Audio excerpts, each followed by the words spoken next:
पल पल करो प्रणाम। मेरी भव बाधा हरो राधा नागर श्याम। तुम्हारी कृपा कटाक्ष हो सुलभ हो निज धाम।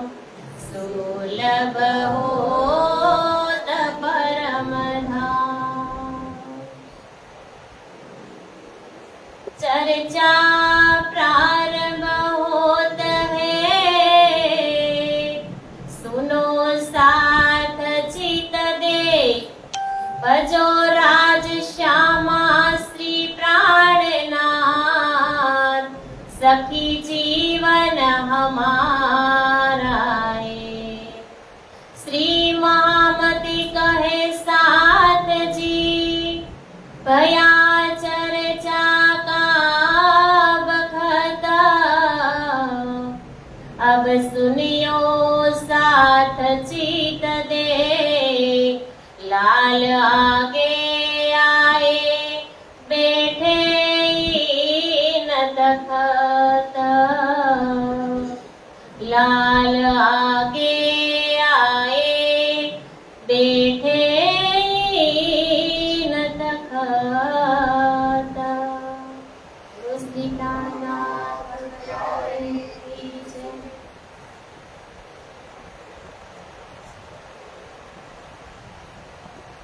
પૂર્ણ બ્રહ્મ પરમાત્મા અક્ષરાતીત શ્રી ધામધણી તેમજ પૂજારીજી મહારાજ તેમજ શ્યામાજીના અંગો સુંદર સાધજીના ચરણોમાં મારા કોટી કોટી પ્રણામ। આજે વિતક ચર્ચાનો ચોથો દિવસ। 4 દિવસ જતા રહ્યા આપણને ખબર ન પડી અને હમણાં 4 દિવસ તો ગયા પણ હમણાં જિંદગી નીકળી જાય એ પણ આપણને ખબર નથી પડવાની। તો આપણે 3 દિવસથી શ્રવણ કરીએ છીએ કે ધણીજી આપણને પહેલા ધણીજીની સાથે પહેલા આપણે ઈશક્રબદ્ધ થયો। ધણીજીની સાથે આપણે મીઠો ઝઘડો થયો। સર્વ કારણનું મહાકારણ આપણે મહાકારણ પણ બધાએ સમજ્યા। ત્રિધા લીલા પણ સમજ્યા અને કાલે આપણે જોયું કૃષ્ણ ભગવાન જે વૃંદાવનની અંદર જે યોગમાયા બ્રહ્માંડની અંદર આપણને બધાને એકને આપણે એક આત્માને બોલાવી।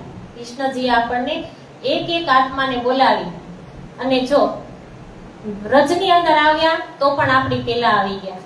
પછી યોગ માયા એટલે કે રાસની અંદર ગયા તો પણ આપણી પહેલા ગયા અને જાગણી પ્રમાણની અંદર આવશે તો પણ એ આપણી પહેલા જ આવશે। એટલે કીધું છે ને કે હમસે આકે આયે શ્રી રાજજી મહારાજ આપણી પહેલા જ આવે છે।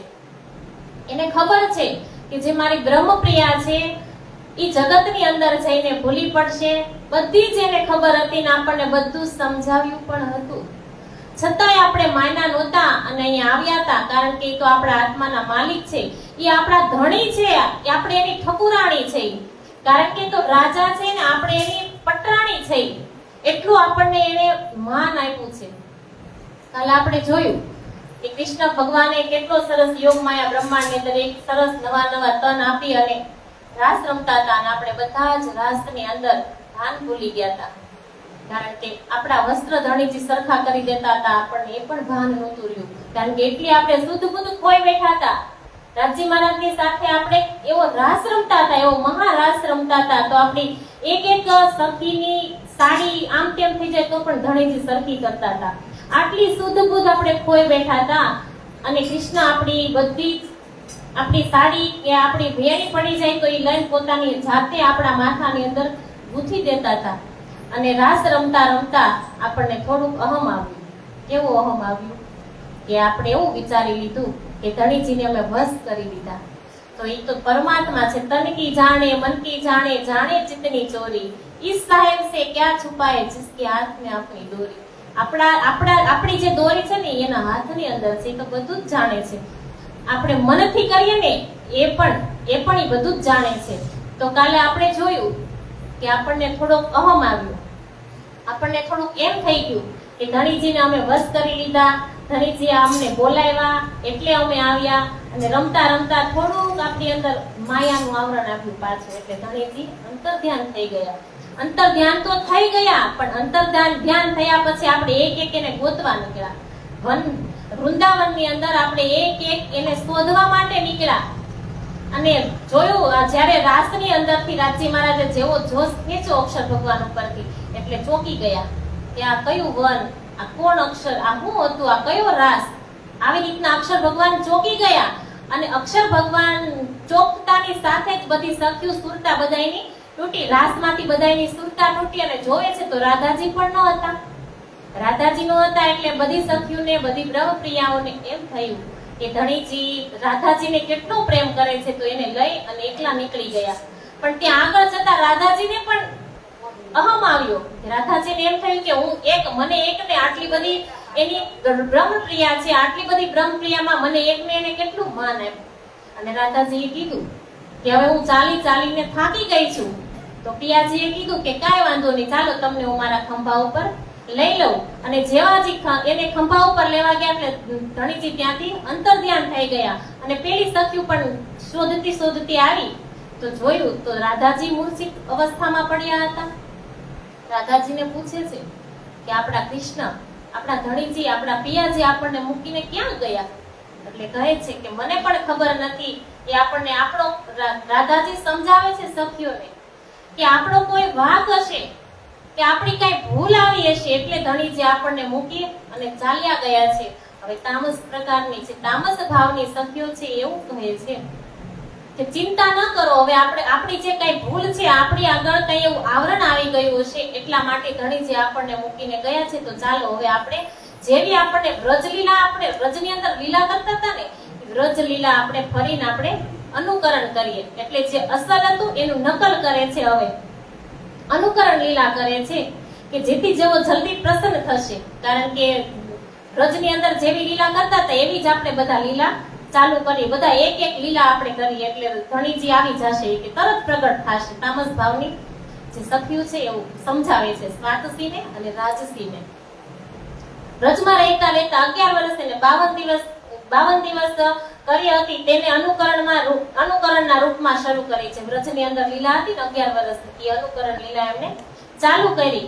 સખ્યો કાલમાયા બ્રહ્માંડમાં થયેલી વ્રજ લીલા યાદ ન હતી, પરંતુ શ્રી કૃષ્ણએ અગાઉથી જ ઉથલા વચન બોલી અને યાદ કરાવી દીધી હતી. કારણ કે આવી હતી યોગ જે પ્રત્યે કાલમાયા બ્રહ્માંડની અંદરથી સખ્યો આવી હતી દોડતી, વેણુનો નાદ થયો સંધ્યાના સમયે, તો ત્યાંથી આવી તો એને તો નવાતન આપવામાં આવ્યા હતા. યોગ માયા સામા ગયા હતા ને વ્યાકૃત બ્રહ્મની અંદર, તો યોગ માયા સામા ગયા હતા, ત્યાં એને નવાતન આપ્યા. પોતાના જે શરીર છે એ તો છોડીને આવી હતી, કારણ કે સુરતા સ્વરૂપે આવી હતી ત્યાં. તો ત્યાં આવી પછી એને કઈ યાદ તો ન જ રહી ને, કારણ કે નવાતન એને મળી ગયા, નવું શરીર મળી ગયું. તો યોગ માયાએ નવું શરીર આપ્યું હતું, તો એને કઈ યાદ તો ન રહે. પણ ધણીજીએ એ વાતને યાદ કરાવવા માટે આવ્યા, એટલે તરત એને ઉથલા વચન કીધા હતા. આપણે કાલે સાંભળી ગયા કે કાલે કીધું હતું કે તમે તો કુલવંતી નાર છો, જે પતિ આંધળો હોય તો પણ ન મૂકે, પતિ કોઢિયો હોય તો પણ ન મૂકે. આવું બધું જ યાદ કરાવ્યું હતું કૃષ્ણ ભગવાને. એટલે કહે છે કે ફરીથી કૃષ્ણ ભગવાને સખ્યુને, ગોપીઓને, સખ્યુને, બ્રહ્મપ્રિયાઓને યાદ ન હતું, પણ ધણીજીએ પહેલેથી જ યાદ કરાવી દીધું હતું. કોઈ સખી નંદ તો કોઈ જશોદા બની, રાધાજી કૃષ્ણ બન્યા. જે રાધાજી હતા ને કૃષ્ણ બન્યા. તો કોઈ સખી પૂતના, તો કોઈ અઘાસુર, તો કોઈ બગાસુર, વગેરે વગેરે બધા અલગ અલગ પાત્ર લઈ અને અલગ અલગ પ્રકારના રૂપ ધારણ કર્યા. અને જે લીલાઓ શ્રી કૃષ્ણએ કરી હતી તે બધી લીલાનું અનુકરણ કર્યું, અને લીલાઓ કરી છતાં શ્રી કૃષ્ણ પ્રગટ ન થયા. તો રાસલીલા કરવા માટે તૈયાર થઈને રાધાજી શ્રી કૃષ્ણના સ્વરૂપમાં વૃંદાવનમાં જમનાજીના એક કિનારે જઈને વાંસળી વગાડવા લાગ્યા. હવે જે રાધાજી હતા ને એને કૃષ્ણનું રૂપ ધારણ કર્યું હતું. કીધું ને કે એક એક જેવી વ્રજની અંદર લીલા થતી હતી ને એવી જ અનુકરણ લીલા કરવાની. વ્રજની અંદર તો જે અસલ લીલા હતી, કારણ કે ત્યાં કૃષ્ણ આપણી સાથે પ્રાપ્ત હતા, કૃષ્ણ આપણી સાથે હતા એટલે ત્યાં તો પ્રાપ્ત હતા જ. પણ હવે અહીંયા તો નથી, એટલે કોઈને કૃષ્ણ તો બનવું પડશે ને. તો રાધાજી જે છે ને કૃષ્ણ બન્યા, અને છતાંય આ બધા એકબીજા લીલા કરવા માંડ્યા તો કૃષ્ણ ભગવાન પ્રગટ નથી થતા. પણ જે રાધાજી છે ને એ એક નદીના કિનારે એટલે કે જમનાજીના કિનારે જઈ અને વાંસળી વગાડવા લાગ્યા.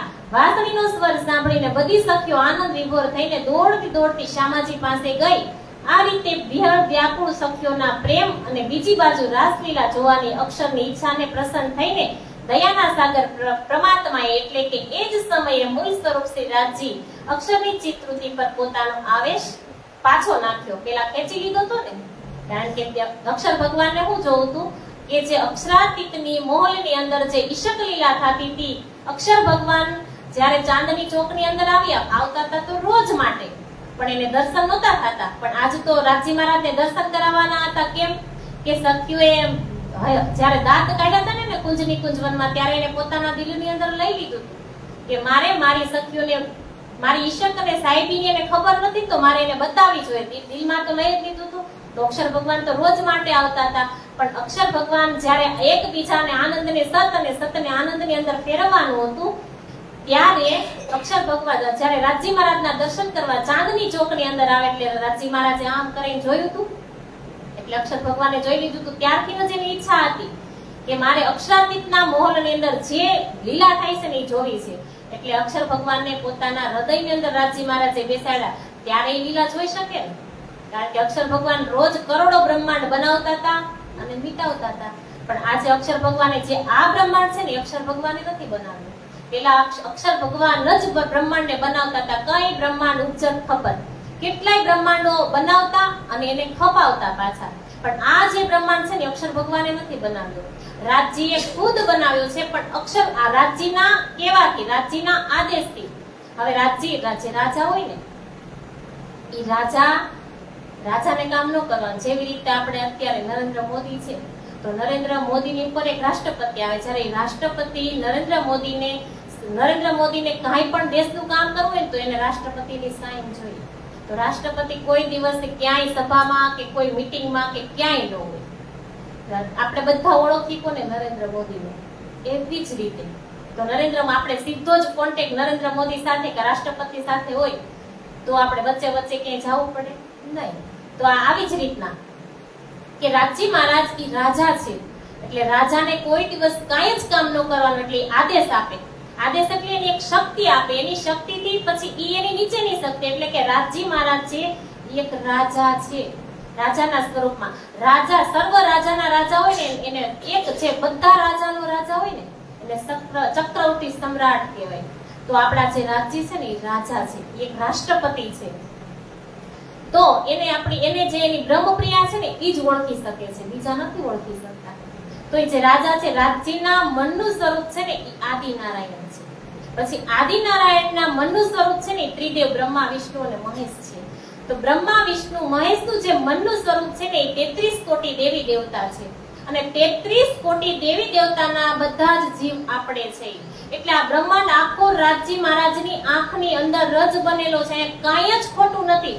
તમે કદાચ ગમે તેની ભક્તિ કરો, ગમે તેને તમે માનો, કાંઈ આ જગતની અંદર કાંઈ જ ખોટું નથી. પણ એક વાત સત્ય છે કે જ્યારે તમને વાણી તમને સ્પર્શ થઈ ને, જ્યાં સુધી સ્પર્શ નથી થઈ, પારસમણીની જેમ જે આપણે વાત કરી હતી આગળ, પારસમણીની, કે જે પારસમણી લોઢાના પટારાની અંદર હોય, પણ એની ઉપર આવરણ હતું કાપડનું.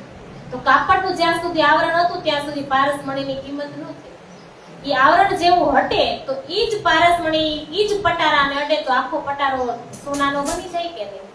એવી જ રીતના જ્યાં સુધી આપણને ટચ નથી થઈ ને, ત્યાં સુધી તમે ચારે બાજુ ભલે તમે કદાચ ગમે તેને પૂછો, ગમે તેને માનો, બધું રાજ્યની આંખની અંદર જ છે. પણ એક વાત સત્ય કે આપણે બધાને જ અમેરિકા જવું હોય, તો અમેરિકા જવું હોય તો એમાં અમેરિકા જાય તો જેવી ટ્રેનની ટિકિટ, જેવી પ્લેનની ટિકિટ લઈ, એ રીતના આપણે પહોંચી શકીએ. હવે અહીંથી દિલ્હી જવું છે, તો દિલ્હી તો કેટલી ટ્રેન ચાલતી હોય. દિલ્હી આપણે જવું હોય તો લોકલે જાય, સુપરફાસ્ટ જાય, એમથી જલ્દી પહોંચાડે એવી જાય, કેટલા પ્રકારની ટ્રેન જતી હોય. તો આપણે એકદમ જે ફાસ્ટ પુગાડે 2 કલાકની અંદર, એવા ટ્રેનની અંદર ટિકિટ લઈ તો જલ્દી પહોંચી જાય કે નહીં? બસ આ એવું છે. તમે કદાચ ગમે તેને પૂછો, પણ જે બધું એક ઈ ખબર છે, આપણે ખાલી એટલું સમજી લઈએ છીએ, અંતે બધું એક જ છે ને.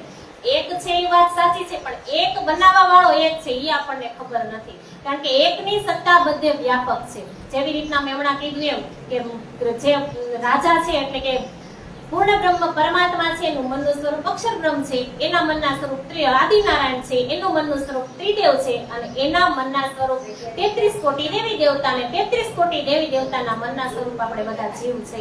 તો આપણે સીધો જ હવે આની સાથે કોન્ટેક્ટ થઈ ગયો તો આપણે ક્યાંય જવું પડે ખાલી એકને જ કીધું છે ને, એક સાધે સબ સદાય, સબ સાધે સબ જાય, જો જલ સિંચે મૂલ में તો પત્ર શાખા અગાય. કે એકની ભક્તિ કરવાથી અનેકની ભક્તિ થાય ને એવું કરવાનું. આપણા મંદિરની અંદર આપણે તો બધાય પ્રણામી છીએ અને બધાય આપણે ખબર જ છે આપણને રાજ્યની, પણ કે આપણે બધા જ પ્રણામી અને આપણા મંદિરની અંદર આપણે પૂર્ણ બ્રહ્મ પરમાત્મા એટલે કે ગ્રંથની આપણે શબ્દની પૂજા કરીએ.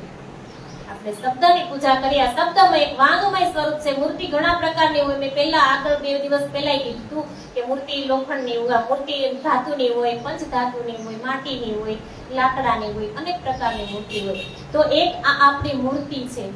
મૂર્તિની અંદર વાંગમય સ્વરૂપ છે. આ આપણી વાંગમય સ્વરૂપની આપણે સેવા અને પૂજા કરીએ છીએ. તો એની ઉપર આપણે શૃંગાર કરીએ. આપણને ઘણા આપણને એ પણ ખબર નથી કે આપણે કોની પૂજા કરીએ છીએ. આપણે પૂર્ણ બ્રહ્મ જે અંશ અંશાંશ કલા આવેશ પૂર્ણ અને પરિપૂર્ણ જે અવતાર છે ને, પરિપૂર્ણની આપણે પૂજા કરીએ છીએ. અને એની ઉપર આપણે મોર મુકુટ અને મોરલીનો શૃંગાર કરીએ છીએ. એની અંદર જે વાંગમય સ્વરૂપ છે ને, વાંગમયની આપણે પૂજા કરીએ છીએ. તો આપણા ઘરની અંદર મેં કીધું ને, એક સાધે સબ સદાય, સબ સાધે સબ જાય, જો જલ સિંચે મૂલ में તો પત્ર શાખા અગાય. એકની ભક્તિ કરવાથી અનેકને મળે. આ ભક્તિ કરવાથી બધાને જ તૃપ્તિ થઈ જાય છે. 33 કોટી દેવી દેવતાને તૃપ્તિ થઈ જાય છે, આદિનારાયણને પણ તૃપ્તિ થઈ જાય છે, સ્વામિનારાયણ કયો, તમે બાલકૃષ્ણ કયો, બાકે બિહારી કયો, બધું જ આની અંદર સમાયેલું છે. તો એકની ભક્તિ કરવાથી આપણે ભવનો પાર ઉતરી વારે વારે માના ગર્ભની અંદર જન્મ ન લેવો પડે. આ ભક્તિ કરવાથી, આની પૂજા કરવાથી વારે વારે આપણે જન્મવું અને મરવું ન પડે. માના ગર્ભની અંદર એક વીછનો ડંખ કેવો હોય એવા કરોડો વીછીની વેદના માના ગર્ભની અંદર થાય છે આપણને. એટલે આપણને છોડાવવા માટે ધણીજી આવ્યા છે. હવે જ્યાં સુધી આપણને સમજણ નહોતી ત્યાં સુધી તો બધું જ આપણે કરી લીધું, અને હજી કરતા હોય તો ના નથી, કરજો ભલે, પણ આ તો એક સમજવાની વાત છે કે ધણીજી આપણા ઘરે આવી ગયા છે, આપણો હાથ પકડી લીધો છે. આપણે કેટલા ભાગ્યશાળી, કેટલા પુણ્યશાળી આપણે આત્મા છે કે આજે ધણીજી ખુદ પોતે આવી અને આપણે એનો પકડ્યો હોત ને તો આપણે મૂકી દે, પણ આજે એને આપણો હાથ પકડ્યો છે અને આપણને સમજાવી રહ્યા છે આ શબ્દના માધ્યમથી. આમાંથી એક ચોપાઈ બ્રહ્મ છે, એક ચોપાઈ બ્રહ્મ છે. તો આપણને આટલું બધું આ સમજાવવા માટે ધણીજી આવ્યા છે, છતાંય આપણે ન સમજી તો પછી આપણે થઈને દોડતી શામાજી પાસે ગઈ. આ રીતે વિરહ વ્યાકુળ સખ્યોના પ્રેમથી અને બીજી બાજુ રાસલીલા જોવાની અક્ષરની ઈચ્છાને પ્રસન્ન થઈને દયાના સાગર પરમાત્માએ એટલે કે એ જ સમયે મૂળ સ્વરૂપ શ્રી રાજજી અક્ષરની ચિત્તવૃત્તિ પર પોતાનો આવેશ પાછો નાખ્યો. આ રીતે સખીઓએ ખૂબ જ વિરહ કર્યો. ત્યારે ધામધણી ફરીથી પોતાનો આવેશ અક્ષરને આપીને અક્ષરની સુરતાને સાથે લઈને નવા સ્વરૂપે પ્રગટ થયા. પ્રિયતમના પ્રગટ થતા જ બ્રહ્માત્માઓએ અતિશય આનંદ થયો અને શ્રી કૃષ્ણએ બધાને વિરહ દૂર કર્યો. કારણ કે અંતર્ધ્યાન થઈ ગયા ને, તો અનુકરણ લીલા કરી, કોઈ ગોપ ગોવાળ ને બધું બન્યા, પણ કૃષ્ણ પ્રગટ નહોતા ત્યાં. પણ જ્યારે રાધાજી છે ને, ઈ કૃષ્ણ બન્યા, રાધાજી કૃષ્ણ બન્યા, અને એને જ્યારે જમનાના કિનારે છે ને વાંસળી વગાડી ત્યારે પાછા પ્રગટ થાય છે. શ્રી કૃષ્ણનું નવું ભજનાનંદ સ્વરૂપ નવા શણગાર સાથે પ્રગટ થયું, જેનાથી બ્રહ્માત્માઓએ ભજનાનંદના અપાર સુખ લીધા. શ્રી કૃષ્ણ અને બ્રહ્માત્માઓએ બંને અતિ આનંદપૂર્વક રમતા રહ્યા અને શ્રી ધામધણીએ પોતાનો જોશ આપી અને અનેક પ્રકારના સુખ દીધા. બધી સખીઓએ સામૂહિક રૂપમાં આવતી જોઈને બધાની વચ્ચે સાક્ષાત શ્રી કૃષ્ણ નવો વેશ શણગાર ધારણ કરીને પ્રગટ થઈ ગયા. આનાથી પહેલા બ્રહ્માનંદ સ્વરૂપમાં આનંદ આપ્યો, તો હવે ભજનાનંદ સ્વરૂપમાં આનંદ આપવા લાગ્યા. કારણ કે ભજનાનંદ પહેલા તો બ્રહ્માનંદ સ્વરૂપે હતા, પણ ગોપીઓએ ભજન કર્યું. ભજન કેવું કર્યું કે હાલો આપણે બધા અનુકરણ લીલા કરી, કે કોઈ કાન બને, કોઈ ગોપી બને, કોઈ બાલબાન બને, એટલે ભજન થઈ ગયું. એટલે ભજન કરતા કરતા જે સ્વરૂપ પ્રગટ થયું ને, કારણ કે આ એક બાજુ વિરહ હતો કે મારા કૃષ્ણ ખોવાઈ ગયા છે, મારા પ્રિયતમ અમને મૂકીને વયા ગયા છે, આવો વિરહ હતો અંદરથી. અને અંદરથી એવો વિરહ અને પાછી તડપ હતી કે કૃષ્ણ ક્યારે આવે, કૃષ્ણ ક્યારે પાછા આવે, અમને મૂકીને વયા ગયા, આવો વિરહ હતો. એટલે એ પાછા પ્રગટ થયા ને એટલે એને ભજનાનંદ સ્વરૂપ કહેવાય. આયે શિંગાર કર નયે સ્વરૂપ ભજનાનંદ સુખ લઈ અવતાર. અને આનંદ આપવા લાગ્યા. શ્રી કૃષ્ણનું નવું સ્વરૂપ જોઈને સખીઓનું દુઃખ દૂર થઈ ગયું. ફરીથી રાસની રમતો શરૂ થઈ. હવે પેલા ક્યાં આવ્યા હતા? વૃંદાવનમાં. જ્યારે આપણને આ વ્રજની અંદર ઉતાર્યા હતા પેલા, અને પછી ક્યાં લઈ ગયા? યોગમાયા બ્રહ્માંડમાં. કારણ કે ધણીજીએ 3 બ્રહ્માંડ બનાવ્યા હતા. પેલો બ્રહ્માંડ કાલમાયા બ્રહ્માંડ, બીજો બ્રહ્માંડ યોગમાયા બ્રહ્માંડ, અને ત્રીજો બ્રહ્માંડ પ્રતિબિંબ કાલમાયા બ્રહ્માંડ. તો પ્રતિબિંબ કાલ યોગમાયા બ્રહ્માંડ કાલે બન્યો, અને એની આગળના દિવસે આપણે જોયો ને કે પ્રતિબિંબ બ્રહ્માંડ બન્યો, અને પછી યોગમાયાના પ્રતિબિંબ કાલમાયા બ્રહ્માંડ તો પાછા ત્રીજી વખત પ્રગટ થયા. પરંતુ રાસ પૂરો થયો ત્યારે વ્રજમાંથી રાસ મંડળમાં આવતી સમયે તેમજ અંતર ધ્યાનના સમયે જે દુઃખ જોયું હતું તે બધાને યાદ આવ્યું, અને બધી સખીઓએ મળીને શ્રી કૃષ્ણને પૂછ્યું કે હે પ્રભુજી, તમે પોતે તો વિશ્વ મોહિની વાસળી દ્વારા અમારા નામ લઈને અમને બોલાવ્યા, અને અમને વેદ મર્યાદાઓને ત્યાગીને તમારી પાસે આવી, તે સમયે અમને કઠોર વચન કહીને દુઃખી કેમ કર્યા? શ્રી કૃષ્ણ બોલ્યા, હે સખીઓ, રાસનો આનંદ અવલૌકિક છે, અને તમને બધાને ત્યારે જ પ્રાપ્ત થાય છે જ્યારે તમારા મનમાં સાંસારિક વિષયોનો જરા પણ મોહ ન રહે. એટલા માટે મેં કઠોર વચનો કહીને તમારી પરીક્ષા લીધી હતી. સખીઓએ ફરીથી કહે છે, હે વાલાજી, તમે શરૂઆતમાં જ અમારી પરીક્ષા લઈને રાસ રમણના પાત્ર સમજીને જ રાસ શરૂ કર્યો હતો. અમારો પરિત્યાગ કરીને ક્યાં અને શા માટે ચાલ્યા ગયા હતા?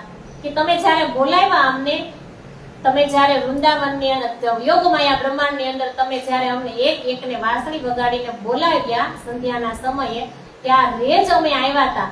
તો પછી તમે પાછા તમારું વહી જવાનું કારણ શું થયું? તમે પાછા અંતર ધ્યાન કેમ થઈ ગયા? હવે બધા કૃષ્ણજીને પાછા પ્રગટ થયા ને એટલે પૂછે છે.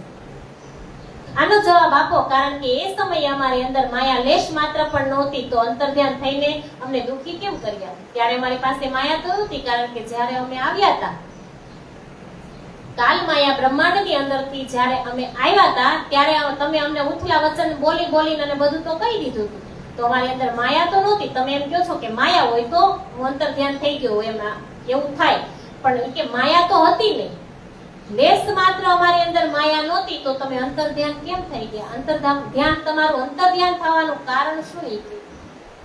શ્રી કૃષ્ણ બોલ્યા કે હે સખીઓ, વૃંદાવન છોડીને ક્યાંય ગયો નહોતો, ફક્ત એક વૃક્ષ મારી અને તમારી વચ્ચે આડું આવી ગયું હતું. હવે એ વૃક્ષ કયું? આવરણ રૂપી, માયા રૂપી અને અહંકાર રૂપી વૃક્ષ આડું આવી ગયું હતું.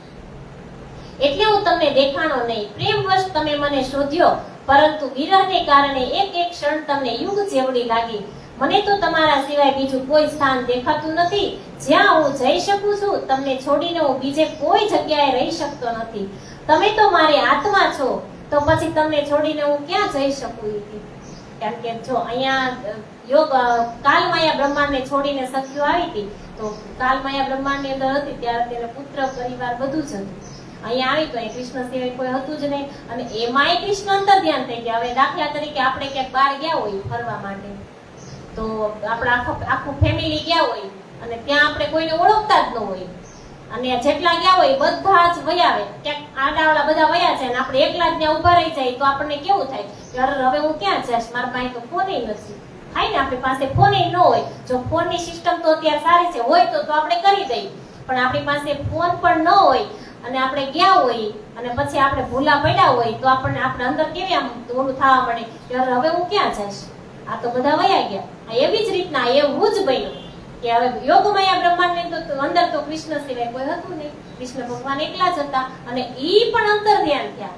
તો હવે સખીઓને એમ થાય છે કે હવે તો આપણે જાવું તો જાવું, કે આવું બધું થયું હતું ને, એટલે કે હું ક્યાંય તમને મૂકીને ગયો નહોતો, પણ એક વૃક્ષ આડું આવી ગયું હતું. એ વૃક્ષ કયું? કે તમને અહંકાર આવ્યો હતો અંદર. મેં કીધું ને કે તનકી જાણે મનકી જાણે, જાણે ચિત્તની ચોરી, ત્યાં દુઃખ ન હોય. હવે કહે છે હે ધણીજી, હવે તમે અમને એક ક્ષણ પણ અલગ નહીં મૂકતા, કારણ કે તમે થોડીક વાર અંતર ધ્યાન થયા ને તો અમને તો યુગ જેવડો એ સમય લાગ્યો, એક યુગ જેવડો એ સમય લાગ્યો. હવે તમે અમને મૂકી અને અંતર ધ્યાન નહીં થતા, અને જે ઘરે હવે દુઃખ નથી ને એ ઘરે લઈ ચાલો. આટલું કહેતા સખીઓની સુરતા પરમધામમાં પોતાના મૂળ સ્વરૂપમાં પહોંચી ગઈ, અને અક્ષરાતીત ધામધણીએ પોતાના આવેશને અક્ષર પરથી ઉઠાવી લીધો. અક્ષરની સુરતા પણ અક્ષરધામમાં પહોંચી ગઈ. હવે ધામધણી લઈ ગયા પાછા પરમધામની અંદર. કે હાલો કે છે ને કે હવે જે ઘરે દુઃખ નથી ઈ ઘરે લઈ ચાલો એ કે. તો હવે ઈ ઘરે લઈ જાય છે આપણને. पीछे जोग माया को भयो पतन तब नींद रही अक्षर अक्षर शयन व्रज लीला सो बांधी सूरत अखंड भय छठी आई चीत.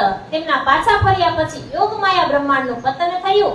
યોગ માયા બ્રહ્માંડ અદ્રશ્ય થયો ત્યારે અક્ષર બ્રહ્મ અને બ્રહ્માત્માઓની નિંદ્રા યથાવત જ હતી. આ લીલા પ્રત્યેની અક્ષર બ્રહ્મની અભિરુચિ બની રહેવાને કારણે વ્રજલીલામાં પણ તેમની સુરતા બંધાઈ ગઈ. તેથી વ્રજલીલા પણ તેમના ચિત્તની અંદર અખંડ થઈ ગઈ.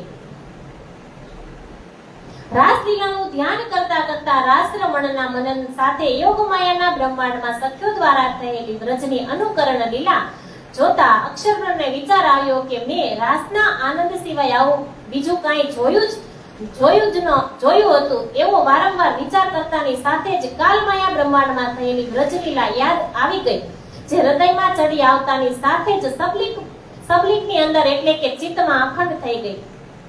હવે વ્રજલીલા અને રાસલીલા બે અક્ષર ભગવાને અખંડ કરી. વ્રજલીલા અખંડ કરી પોતાના ચિત્તની અંદર અને રાસલીલા અખંડ કરે પોતાના બુદ્ધિની અંદર. આમ પ્રથમ રાસલીલા અખંડ થઈને ત્યારબાદ વ્રજલીલા પણ અખંડ થઈ. અક્ષરની આવી ચિત્તવૃત્તિને સદાશિવ એટલે કે અખંડ અને શિવ એટલે કે કલ્યાણકારી કહેવામાં આવી. વ્રજ તથા રાસ એમ બંને બ્રહ્માંડોમાં થયેલી બ્રહ્મલીલા આ રીતે અખંડ થઈ. યોગમાયાના બ્રહ્માંડનું પતન થયું. હવે જેવી રીતના અહીંથી કાલમાયા બ્રહ્માંડની અંદરથી યોગમાયા બ્રહ્માંડની અંદર ગયા ત્યારે અહીંયા બધાય આ જે કાલમાયા બ્રહ્માંડ હતો ને એનો અકાલિક પ્રલય થઈ ગયો હતો. કીધું હતું ને કે જેવી રીતના ઘડિયાળ હોય તો ઘડિયાળની અંદરથી સેલ કાઢી નાખવામાં આવે તો ઘડિયાળ ત્યાંની ત્યાં કેમ ઊભી રહી છે, એવી જ રીતના કાલમાયા બ્રહ્માંડનું ત્યારે અકાલિક પ્રલય થયો હતો એટલે એને સ્થગિત કરી દીધો હતો, એને ઉભો રાખી દીધો હતો અને નવો બ્રહ્માંડ બનાવ્યો એને યોગમાયા. હવે યોગમાયા બ્રહ્માંડની અંદર લીલા પૂરી થઈ કારણ કે અંતર્ધ્યાન થયા ને પાછા કૃષ્ણ પ્રગટ થયા એટલે હવે પાછા રાસ અને પ્રકારની રામતો અને લીલાઓ કરીને બધી જ બ્રહ્માત્માઓ પરમધામમાં જાગૃત થઈ. બધી જ પાછી રાજી મહારાજે પાછો જે જોશ ખેંચી લીધો તો એ પાછો આપી દીધો અને પાછો જ ત્રીજા બ્રહ્માંડનું નિર્માણ થઈ ગયું અને અક્ષરબ્રહ્મ પોતાના અક્ષરધામમાં જાગી ગયા. વ્રજ અને રાસા બંને લીલાઓમાં તામસ સ્વભાવની બ્રહ્માત્માઓએ અધિક દુઃખ જોયું નહોતું. હવે જોજો પાછા મોકલ્યો. રજરાસમાં સખીઓએ દુઃખનો અનુભવ કર્યો પરંતુ અક્ષરાતીત ધામધણીએ દુઃખના જે સ્વરૂપની વાત કરી હતી તેનો અનુભવ ન થઈ શક્યો. બધાને શંકા રહી ગઈ કે ધામધણીએ તો એવું કહ્યું હતું કે માયાવી સંસારમાં કોઈ સ્ત્રી હશો, કોઈ પુરુષ હશો, અલગ અલગ ઘર સંબંધ હશે અને જુદા જુદા દેશોમાં જન્મ લેશો, ત્યાં અલગ અલગ ભાષાઓ હશે, ખોટા સુખોને સુખ માનીને અનેક પ્રકારના દુઃખ ભોગવશો, તમે પરમધામને, તમારી જાતને અને મને પણ ભૂલી જાશો.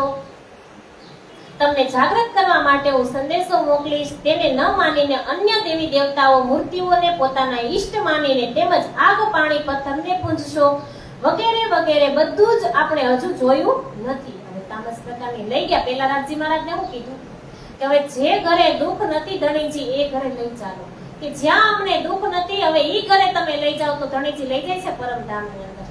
અને ત્યાં જે અસલ સ્વરૂપમાં બેઠી હતી ને, જે આપણા અસલ તન છે ત્યાંથી રાજી મહારાજે સુરતા કાઢીને જ ગોપીઓના તનની અંદર જ્યારે કૃષ્ણ પ્રગટ થયા હતા ને રાતના 12 વાગ્યાનો મથુરાની અંદર જન્મ થયો અને જે 2 ભૂજા વાળું બાળક ટોપલામાં લઈ અને આવ્યા હતા ગોકુળમાં અને ત્યારે જે ગોકુળની વ્રજવધુ હતી ને એની ઉપર આવી હતી આપણી સુરતા, પરમધામથી આપણી સુરતા આવી હતી. ખાલી આપણા જે અસલ શરીર છે એ તો રાજી મહારાજના ચરણમાં જ બેઠા છે. તો હવે ત્રીજી વખત લઈ જાય છે પાછા. હું કીધું કે જે ઘરે દુઃખ નથી ઈ ઘરે તમે લઈ ચાલો.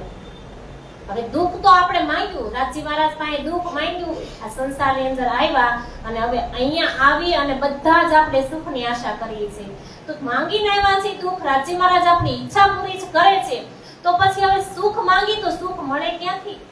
રાજી મહારાજના ચરણ સિવાય ક્યાંય સુખ જ નથી. નથી ગાડીમાં સુખ, નથી બંગલામાં સુખ, નથી ધન દોલતમાં સુખ, ક્યાંય સુખ નથી. કદાચ કરોડોપતિ હશું ને તો આપણા શરીર આપણને દબો દેતું હોય, આપણા શરીરનું આપણને સુખ ન હોય. એટલે દુઃખ ને દુઃખ જ છે, સુખ ક્યાંય છે જ નહીં. તો રાજી મહારાજ પાસે આપણે દુઃખ માંગીને આવ્યા અને આપણે સુખની આશા કરીએ છીએ. તો હવે દુઃખ જોયું એને ક્યાં? યોગમાયા બ્રહ્માંડની અંદર ને ધણીજીને કહે અમને જે ઘરે દુઃખ નથી ઈ ઘરે લઈ ચાલો. હવે ત્યાં લઈ ગયા અને અસલ તનની અંદર સળવળાટ થયો, ખાલી હજી સળવળાટ જ થયો. ત્યાં બધી જાગી. તામસ પ્રકારની સખી કે લે ધણીજી તો કહેતા હતા ને, તમે અલગ અલગ દેશમાં વેચાઈ જાઓ, તમે અલગ અલગ જાતમાં વેચાઈ જાઓ, તમે અલગ અલગ દેવી દેવતાને માનશો, તમે આગ પથ્થર અને પાણી પૂંજશો. આવું તો આપણે કઈ કર્યું નહીં. હવે પાછી ઈચ્છા કરી કે નહીં? હવે આપણે આવું તો કઈ કર્યું નહીં. કારણ કે મેં આગળ વાત કરી તેમ, જો પેલા જ આપણને સુખ હોય ને તો દુઃખની કિંમત ન થાય, પણ જો દુઃખ હોય ને તો દુઃખની અંદરથી સુખ આવે ને તો આપણને કિંમત થાય દુઃખની, કે પેલા અમે કેટલા દુઃખી હતા, હવે કેટલા સુખી છે. પણ જ્યારે પેલા સુખનું સુખ છે તો દુઃખની કિંમત થતી નથી. એવી રીતના જ્યારે વ્રજની અંદર આવ્યા તો કૃષ્ણ પ્રાપ્ત હતા, આપણી સાથે હતા, પણ આપણી નિંદ્રા છે ને, આપણી નિંદ્રા આપણે ઘોર નિંદ્રામાં હતા એટલે આપણને ખબર ન પડી. પછી આવ્યા રાસમાં, તો રાસમાં આપણી અવસ્થા હતી અર્ધ નિંદ્રા એટલે આપણને ખબર ન પડી. હવે ત્રીજા બ્રહ્માંડની અંદર પાછા મોકલશે, આપણને પૂર્ણ જાગ્રત અવસ્થા આપશે, પૂર્ણ આપણને જાગ્રત કરશે ધણીજી. છતાંય આપણે જાગીને એના ચરણને આપણે નહીં, એના ચરણ સુધી આપણે નથી પહોંચી શકવાના. કેમ કે અહીંયા માયાનું આવરણ છે. જોઈએ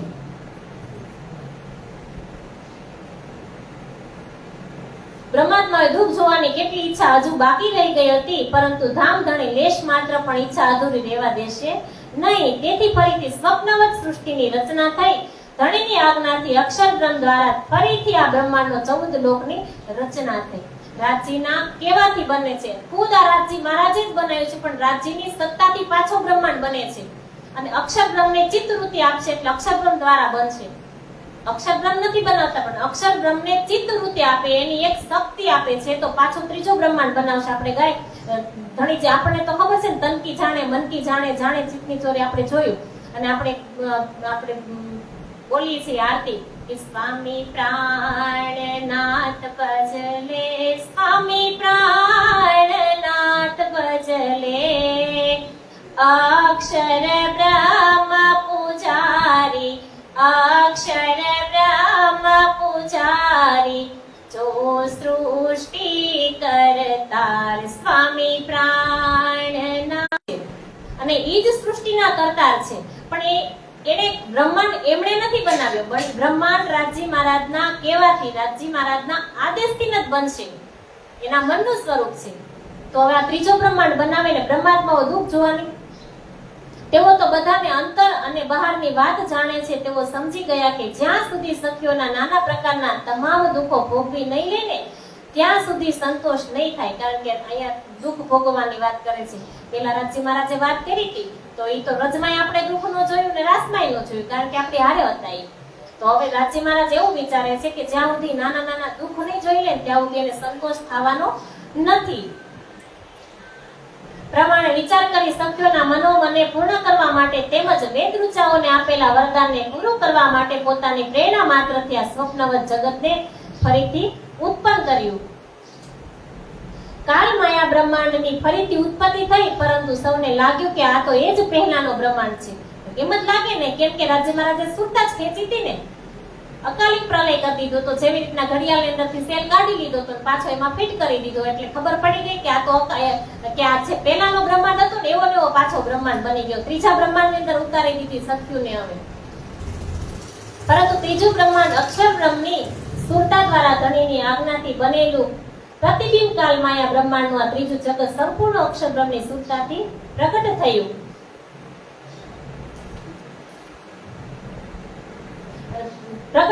અને અક્ષર બ્રહ્મના હૃદયમાં એટલે કે ચિત્તમાં જે લીલા અનાદિકાળથી વર્તમાન છે તેને વાસ્તવિક રાસલીલા કહે છે. અવ્યાકૃતમાં જે લીલા છે વાસ્તવિક લીલાનું પ્રતિબિંબ હોવાથી તેને પ્રતિભાષિક કહેવામાં આવે છે. અને આ જગતની વ્રજભૂમિમાં જે લીલા થઈ તેને વ્યવહારિક રાસલીલા કહેવામાં આવે છે. હવે ધણીજી જોયે છે કે હવે આપણને ત્રીજા બ્રહ્માંડની અંદર વ્રજમાં ઉતાર્યા, રાસમાં લઈ ગયા, વ્રજમાં લઈ ગયા, રાસમાં લઈ ગયા. હવે ત્રીજું બ્રહ્માંડ બતાવે છે. તો ત્રીજા બ્રહ્માંડની અંદર ઉતારે છે બરારબની ધરતી ઉપર કે રાસલીલા ખેલ કે આયે બરારબ में तहां बात सब जाहिर કરી ચલ્યા માર્ગ ઇનસે.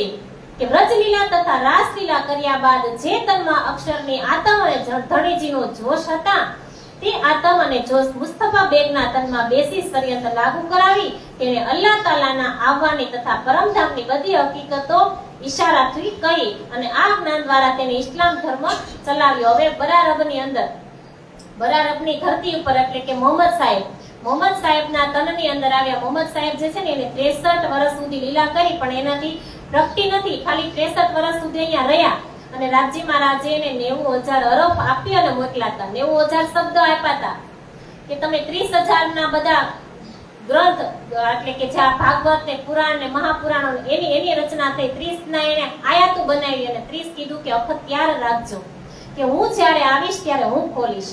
અને કહે છે કે છે દિન કુરાન में वाके भये जब ता दिन की हकीकत सारी छिपी गई तब.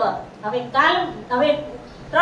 6 દિવસની લીલા તૈયાર કરે છે. 5 સ્વરૂપ અને 6 દિવસની હવે લીલા તૈયાર થઈ. પ્રતિદિન કાલમાયા બ્રહ્માંડની અંદર 5 સ્વરૂપ અને 6 દિવસ. 5 સ્વરૂપ કયા કયા? એક વ્રજનું સ્વરૂપ, એક રાસનું સ્વરૂપ, એક બરારબમાં એટલે કે મોહમ્મદ સાહેબનું સ્વરૂપ, એ સ્વામી શ્રી સદગુરુ ધણી શ્રી દેવચંદ્રજી મહારાજ અને સ્વામી શ્રી પ્રાણનાથજી મહારાજ, એટલે 5 થઈ ગયા. અને દિવસ 6 દિવસની લીલા તૈયાર કરી. मृत्यु और स्वर्ग की ब्रह्मा और नारायण की रास रात के बीच में चारों दरमियान तामे एक दिन व्रज में दूसरे दिन रास एक रात तहाँ के लिए देखे विलास.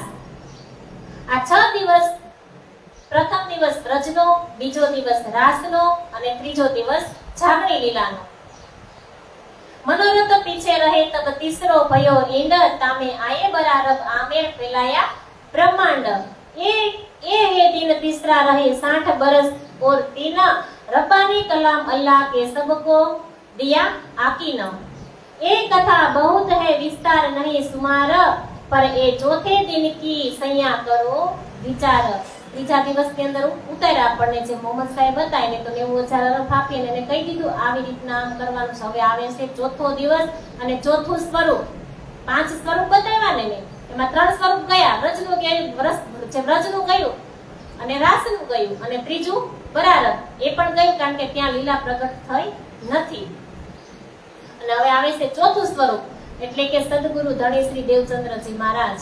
તો ચોથું સ્વરૂપ આવે છે અરબમાં જે ત્રીજા દિવસની લીલા થઈ અને કુરાનનું અવતરણ થયું. તે લીલા તો બહુ વિસ્તૃત છે, પણ હે પરમધામની આત્માઓ, હવે તમે ચોથા દિવસની જે લીલા છે તેના ઉપર થોડું ઊંડાણમાં વિચાર કરી જુઓ કે જબ મોહમ્મદ સાહેબ કી 9 સદી બીતક 9.25 બાકી રહે 10મી के गुजरक કે અશ્વિન માસ અંત 12 मासो 14 तिथि उजियारी परम जोग अति धरी सुंदर प्रगटे परम विहारी. કે પરમ વિહારી પ્રગટે પરમ વિહારી શા માટે કહ્યું? કે જે શામાજીના સ્વરૂપ સાથે સાથે જે રાજ્યનો આવેશ આવવાનો છે. હવે શામાજી પ્રગટ થવાના છે. ધણીજીએ કીધું છે ને કે તમારી જેવો જ હું ભેસ લઈ અને મોકલીશ. જ્યારે સમજાવતા હતા ઈશક્રબદની અંદર ત્યારે હું કીધું હતું કે તમે બધું ભૂલી જાઓ ને ત્યારે તમારા જેવો ભેસ એટલે કે તમારા જેવું જ હું એક તન ધારણ કરી અને મોકલીશ. તો હવે મોકલે છે, કારણ કે આપણને ત્રીજા બ્રહ્માંડની અંદર ઉતારી દીધા. જાગણી બ્રહ્માંડની અંદર પેલા ઉતાર્યા રજ ને રાસમાં તો કૃષ્ણ ભગવાન આપણી સાથે હતા, પૂર્ણ બ્રહ્મ પરમાત્મા આપણી સાથે હતા. હવે આ ત્રીજા બ્રહ્માંડની અંદર ઉતારે છે તો કૃષ્ણ ભગવાન છે, કૃષ્ણ છે ને પૂર્ણ બ્રહ્મ પરમાત્મા છુપાય અને શબ્દ રૂપની અંદર રહેવાના છે. તો હવે સતગુરુ બનીને આવવાના છે. મને હુકમ આ 5 શક્તિથી આવવાના છે. સદગુરુ દેવચંદ્રજી મહારાજ ઉમરકોટ મારવાડમાં 1638માં આસો મહિનો શુક્લ પક્ષની 14 અને ગુરુવારના દિવસે પ્રગટ થવાના છે. રાત્રિના 3 વાગે કહે છે ને કે રોહલ્લા મિસલ ગાજો મોમીન ઉતરે તબ સાલ 90 માસ 9 હુએ રસુલ કો જબ રોહલ્લા મિસલ ગાજો મોમીન ઉતરે તબ. હવે જ્યારે આ મોહમ્મદ સાહેબ હતા ને, મોહમ્મદ સાહેબને જવા માટે 990 વર્ષ અને 9 મહિના બાદ મહાન મંગલ સમય આવી પહોંચ્યો છે કે મોહમ્મદ સાહેબ આવ્યા હતા અને મોહમ્મદ સાહેબ હવે ગયા અને એના 990 વર્ષ અને 9 મહિના થઈ ગયા. ત્યારે સદગુરુ ધણી શ્રી દેવચંદ્રજી મહારાજનો પ્રાગટ્ય થવાનું છે. પણ આજે મતુ મહેતા અને કુંવરબાઈ કે આજે કુંવરબાઈને એવું થાય છે કે સંધ્યાના સમયે બેઠા હતા અને કોઈ એવું એક રત્ન આવી, એવું તેજ આવી અને પોતાના ગર્ભની અંદર સમાઈ ગયું એવું થાય છે. કારણ કે મતુ મહેતાને અને કુંવરબાઈને 40 વર્ષ થઈ ગયા હતા, સંતાન હતું નહીં એને. એટલે એને આવી રીતના ભાસ થયો કે મારી અંદર કોઈ એવું તેજ આવી અને સમાઈ ગયું અને મતુ મહેતાને વાત કરે છે કે આજે આવું બન્યું એમ કે જ્યારે હું બેઠી હતી ત્યારે મારી અંદર કોઈ એવો પ્રકાશ આવી અને મારા ગર્ભની અંદર સમાઈ ગયો એવું મને લાગે છે. આવી રીતના મતુ મહેતાને વાત કરે છે. અને કૃષ્ણ એટલે કે પૂર્ણ બ્રહ્મ પરમાત્મા આવવાના છે, પણ શ્યામાજીના અવતારની અંદર. મોહમ્મદ સાહેબને તન છોડ્યા જ્યારે 990 વર્ષ અને 9 મહિના વીતી ગયા ત્યારે શ્રી વ્યાસજી મહારાજ હુકમ અનુસાર શ્યામા મહારાણે પોતાનું ઉમ્મત જેને કુરાનમાં મર્દોની જમાત કહે છે તેમને લઈને મિથ્યા જગતમાં જુદા જુદા નગર ગામ જાતિઓમાં આવી અને પ્રવેશ કરશે. પણ જ્યારે એના ગર્ભની અંદર આવશે, ધણી શ્રી દેવચંદ્રજી મહારાજનો જન્મ તો 1638 માં થાય, પણ એની પહેલા આવેશ આવી ગયો હતો. સંવંત 1635 હુકમો ભયા ધની ધામ જાઓ આજ્ઞા ભય આવેશ કો તુમ જાઓ ઉમરકોટ ગાવ. કે આવેશ તો 2 વર્ષથી ફરતો હતો, 35 માં આવી ગયો હતો આવેશ, પણ 38 ની અંદર એનો જન્મ થશે, એનું પ્રાગટ્ય થશે.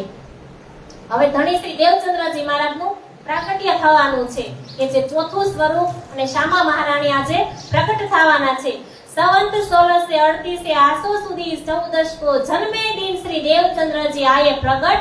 मारवाड़ में बोलो श्री प्राणनाथ प्यारे की जय, सतगुरु महाराज की जय, धनी श्री देवचंद्र जी महाराज की जय.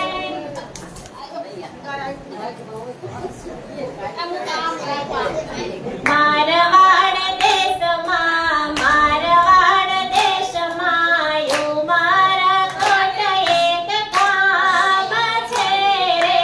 મારવાડ દેશમાં યો મારા કોટ એક ગામ છે રે. યો મારા કોટમાં તું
છે સંતાનની પ્રાપ્તિ થઈ. એટલે કેટલું એના હરખ થાય. આપણા ઘરે આ સંસારની એક વાત કરીએ તો આપણા ઘરે જ્યારે આપણા પુત્ર પરિવારના પુત્ર કે પુત્રીના લગ્ન થયા હોય તો 2-4 વર્ષ થાય એટલે આપણે બધા ચિંતા કરી. તો આ તો 40 વર્ષ વીતી ગયા. તો એના ઘરે જ્યારે પુત્ર રત્નની પ્રાપ્તિ થઈ તો એને કેટલી આમ હરખ કેટલો હોય, કેટલો હરખ થયો ઉમરકોટની અંદર. અને જે મતુ મહેતા છે ઈ આગલા જન્મના વૃષભાનજી હતા અને જે કુંવરબાઈ છે ને પ્રભાવતી કીર્તિ હતા. હવે દેવચંદ્રજી મહારાજનો જન્મ થયો 1638 ની સાલ છે અને વાર છે ગુરુવાર. તામે ગામ ઉમરકોટ મતુ મહેતા ઘર અવતાર માતા જો કુંવરબાઈ તાકો કહો વિસ્તાર. હે સાતજી, મારવાડ પ્રદેશના ઉમરકોટ નામના ગામમાં જે હાલ સિંધ પાકિસ્તાનમાં છે ત્યાં પિતા મતુ મહેતા તથા માતા કુંવરબાઈજીના ઘરે શ્રી દેવચંદ્રજીના તનમાં શ્રી શામાજીનું અવતરણ થયું. અને હવે એનું વિસ્તારપૂર્વક વર્ણન સાંભળો કે જે મતુ મહેતા જે દેવચંદ્રજી મહારાજ છે તો દેવચંદ્રજી મહારાજ એના તનનું નામ છે. જેવી રીતના આપણા શરીરનું નામ કેમ છે એવી રીતના દેવચંદ્રજી મહારાજ એના શરીરનું નામ છે. એની અંદર જે આત્મા છે એ શ્યામાજીની અને સુંદરબાઈની છે. અને એની અંદર જે જીવ છે એ જીવ છે એ દેવાપી રાજાનો છે. કારણ કે દેવાપી પરમાત્મા છે ને ક્યારેય પૂર્ણ બ્રહ્મ પરમાત્મા ક્યારેય માના ગર્ભની અંદર આવતા નથી. એ તો પ્રગટ થાય પણ આ જન્મ લીધો છે જે માના ગર્ભની અંદર જેને દુઃખ સહન કર્યું છે દેવાપીનો જીવ છે, દેવાપી રાજા છે. કારણ કે એને એક તપ કર્યું હતું અને એને વરદાન માંગ્યું હતું કે પૂર્ણ બ્રહ્મ પરમાત્મા જ્યારે 28મા કલયુગમાં તમે જ્યારે જાઓ ને ત્યારે મારે આવવું છે. ત્યારે એને વરદાન માંગ્યું હતું. જ્યારે એને તપસ્યા કરી હતી, તપસ્યા કરી તો પ્રગટ આકાશવાણી થઈ અને એને કીધું વરદાન માંગવાનું કીધું. તો વરદાન માંગ્યું હતું કે જ્યારે 28મા કલયુગની અંદર તમે જ્યારે ધરાતલ ઉપર એટલે કે મૃત્યુલોકની અંદર જાઓ ને ત્યારે હું આવીશ. એટલે આ જીવ જે દેવચંદ્રજી એના શરીરનું નામ છે, એની અંદર આત્મા છે શ્યામાજી અને સુંદરબાઈની, અને એની અંદર જે જીવ છે ને દેવાપીનો છે. जब जन्मे मारवाड़ में घर अति आनंद नर नार यह बधाई ब्रह्मांड में त्रिगुण समेत विस्तार. मारवाड़ प्रदेश में अक्षरातीत पार ब्रह्मना आनंद स्वरूप श्री श्यामाजीનું દેવચંદ્રજીના તનમાં અવતરણ પોતાને ઘેરે થવાની બંને દંપતી તથા સગા સંબંધીઓ અતિ આનંદથી ઝૂમી ઉઠ્યા. આ સમસ્ત બ્રહ્માંડ તથા તેના માલિક ત્રિદેવ બ્રહ્મા વિષ્ણુ અને મહેશ પણ શ્રી શ્યામાજીના અદ્ભુત આગમનની બધાઈને ધન્ય ધન્ય બની ગયા. હવે જો આ મારવાડ દેશની અંદર આ એક મતુ મહેતાના ઘરે એક સંતાનની પ્રાપ્તિ થઈ તો જો ત્રિદેવોને તે ફૂલની વૃષ્ટિ કરવી પડતી હોય તો આ ધરાતલ ઉપર કોણ આવ્યું છે? આપણે એવું માનતા હોય કે આ જગત છે એ બ્રહ્મા વિષ્ણુ મહેશ સિવાય કોઈ મોટું જ નથી. આપણે જ કહેતા હોય કે શંકર ભગવાન સિવાય કોઈ મોટું નથી. જ્યારે મરે જ્યારે આપણે અંદરથી આત્મા નીકળે તો જીવને જ્યારે દીવો છે એ શંકર ભગવાનના મંદિરે તો કેમ મૂકવા જાય? ઘણા એવો સવાલ કરે તો તમારા રાજજી મંદિરે કેમ ન મૂકવા જાય? આવો સવાલ કરે. પણ જે શંકર ભગવાન છે ઈ એક આ ધરાતલના એટલે કે 14 લોક બ્રહ્માંડ છે. જે 14 બ્રહ્માંડ છે આપણે જે બેઠા ને એ 8મો લોક છે. આની નીચે છે અતલ. 14 લોકમાં સતલોક છેલ્લે છે. એ 14 લોકમાં સતલોક છેલ્લે છે. સતલોકમાં બ્રહ્મા વિષ્ણુ અને મહેશ છે. એને કામ સોંપવામાં આવ્યું છે રાજજી મહારાજ થકી. જેવી રીતના રાજજી મહારાજે અક્ષરબ્રહ્મને કીધું બ્રહ્માંડ બનાવો તો અક્ષરબ્રહ્મે આદિનારાયણને કીધું તમે બ્રહ્માંડ બનાવો, કારણ કે એકલા બને નહીં. એટલે એને આદેશ આપ્યો અને આદિનારાયણે બ્રહ્મા વિષ્ણુ મહેશને મેનેજર તરીકે રાખ્યા છે. એટલે આપણે આવ્યા છે તો આપણી સુરતા આવી છે ને. આપણા જે શરીર છે એ શરીર તો અહીંયાના બનેલા છે પંચભૌતિકના. આપણે આ જે પૂતળું છે ને એ તો 24 તત્વથી બનેલું છે. 5 જ્ઞાન ઇન્દ્રિય છે, 5 કર્મ ઇન્દ્રિય છે, 5 તન્માત્રા છે, 5 એની અંદર 4 અંતસ્કરણ છે અને 4 જ્ઞાન ઇન્દ્રિય, 4 કર્મ ઇન્દ્રિય. આ 24 થી બનેલું આ પૂતળું અને 25મો આની અંદર જે આત્મા છે એ આત્મા છે ને એ આત્માને લઈ શિવજી ભગવાનને કામ સોંપ્યું છે કે જે આત્મા જેની ભક્તિ કરે ને એને ત્યાં પહોંચાડવાનું કામ તમારે કરવાનું. તમે જેની ભક્તિ, આપણે ધારો કે સ્વામિનારાયણ ભગવાનની ભક્તિ કરી છે તો શંકર ભગવાનને એવો આદેશ આપ્યો છે કે જે જીવ તમારી પાસે આવે ને એ જીવને તમારે એના ધામની અંદર પહોંચાડવાનો. એટલા માટે આપણે જ્યારે ધામ જઈએ ને ત્યારે શિવજીના મંદિરે દીવો મૂકવામાં આવે છે. પણ આપણને જ્યાં સુધી અંદર સમજણ હોય ત્યાં સુધી આપણે બધા સવાલ કરીએ કે તમે આટલા બધા કે ભગવાન આટલા બધા તમારા રાજજી મહારાજને તમે ભજો છો તો તમારા રાજજી મહારાજના મંદિરે દીવો મૂકવા જવાય, પણ એ તો પૂર્ણ બ્રહ્મ પરમાત્મા છે. એ તો આ નરકમાંથી છોડાવવા માટે આવ્યા છે. આ એક મૃત્યુલોક છે, નરકની ખાણ છે. આપણને મનુષ્ય તન કેટલાય 84 લાખ યોનિમાં ભટક્યા પછી એકવાર આપણને મનુષ્ય તન મળે છે. તો આ નરક છે, આ નરકમાંથી છૂટવા માટેની બારી છે આ મૃત્યુલોક અને મનુષ્ય તન. તો મનુષ્ય તનની અંદર આપણે આવ્યા એટલે પૂર્ણ બ્રહ્મ પરમાત્મા આપણને ઉગારવા માટે આવ્યા છે. અને બ્રહ્મા વિષ્ણુ મહેશ એટલે કે બ્રહ્મા વિષ્ણુ મહેશને આ બ્રહ્માંડના એને મેનેજર તરીકે રાખ્યા છે. અલગ અલગ કામ એને સોંપવામાં આવ્યા છે ત્રણેયને. એટલા માટે શિવજીના મંદિરે દીવો મૂકવા જવામાં આવે છે. તો હવે કહે છે કે સુખદાયી સબન કો અખંડ કરનહાર વિશ્વ બંદે અક્ષર લો સુકે પરીક્ષિત સો કહ્યો વિચાર. કે હવે કર્મ, ઉપાસના, જ્ઞાન, વિજ્ઞાન બધું જ છોડાવવા માટે પૂર્ણ બ્રહ્મ પરમાત્મા પ્રગટ થયા છે.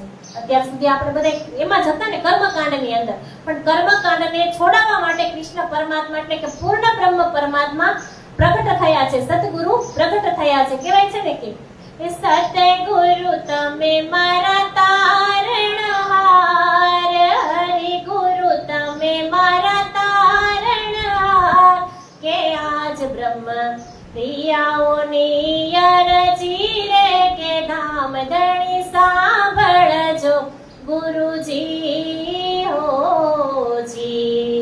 કેવા આડા ડુંગર ને પણ ગણા ગુરુજી હોજી. કે બેડી મારી કેમ કરી ઉતરશે પાર, કે બેડી મારી કેમ કરી ઉતરશે પાર, કે આજ બ્રહ્મ પ્રિયાઓની અરજી રે કે ધામ ધણી સાંભળજો ગુરુજી હોજી. કે સદગુરુ આજે પ્રગટ થયા છે. કે સદગુરુ તમે બ્રહ્મપ્રિયાની અરજી સાંભળી અને આવા ભવને તમે પાર ઉતારશો. પણ જ્યાં સુધી આપણે એની પાસે નહીં જાય ત્યાં સુધી આપણે ભવને પાર કેમ ઉતરશું?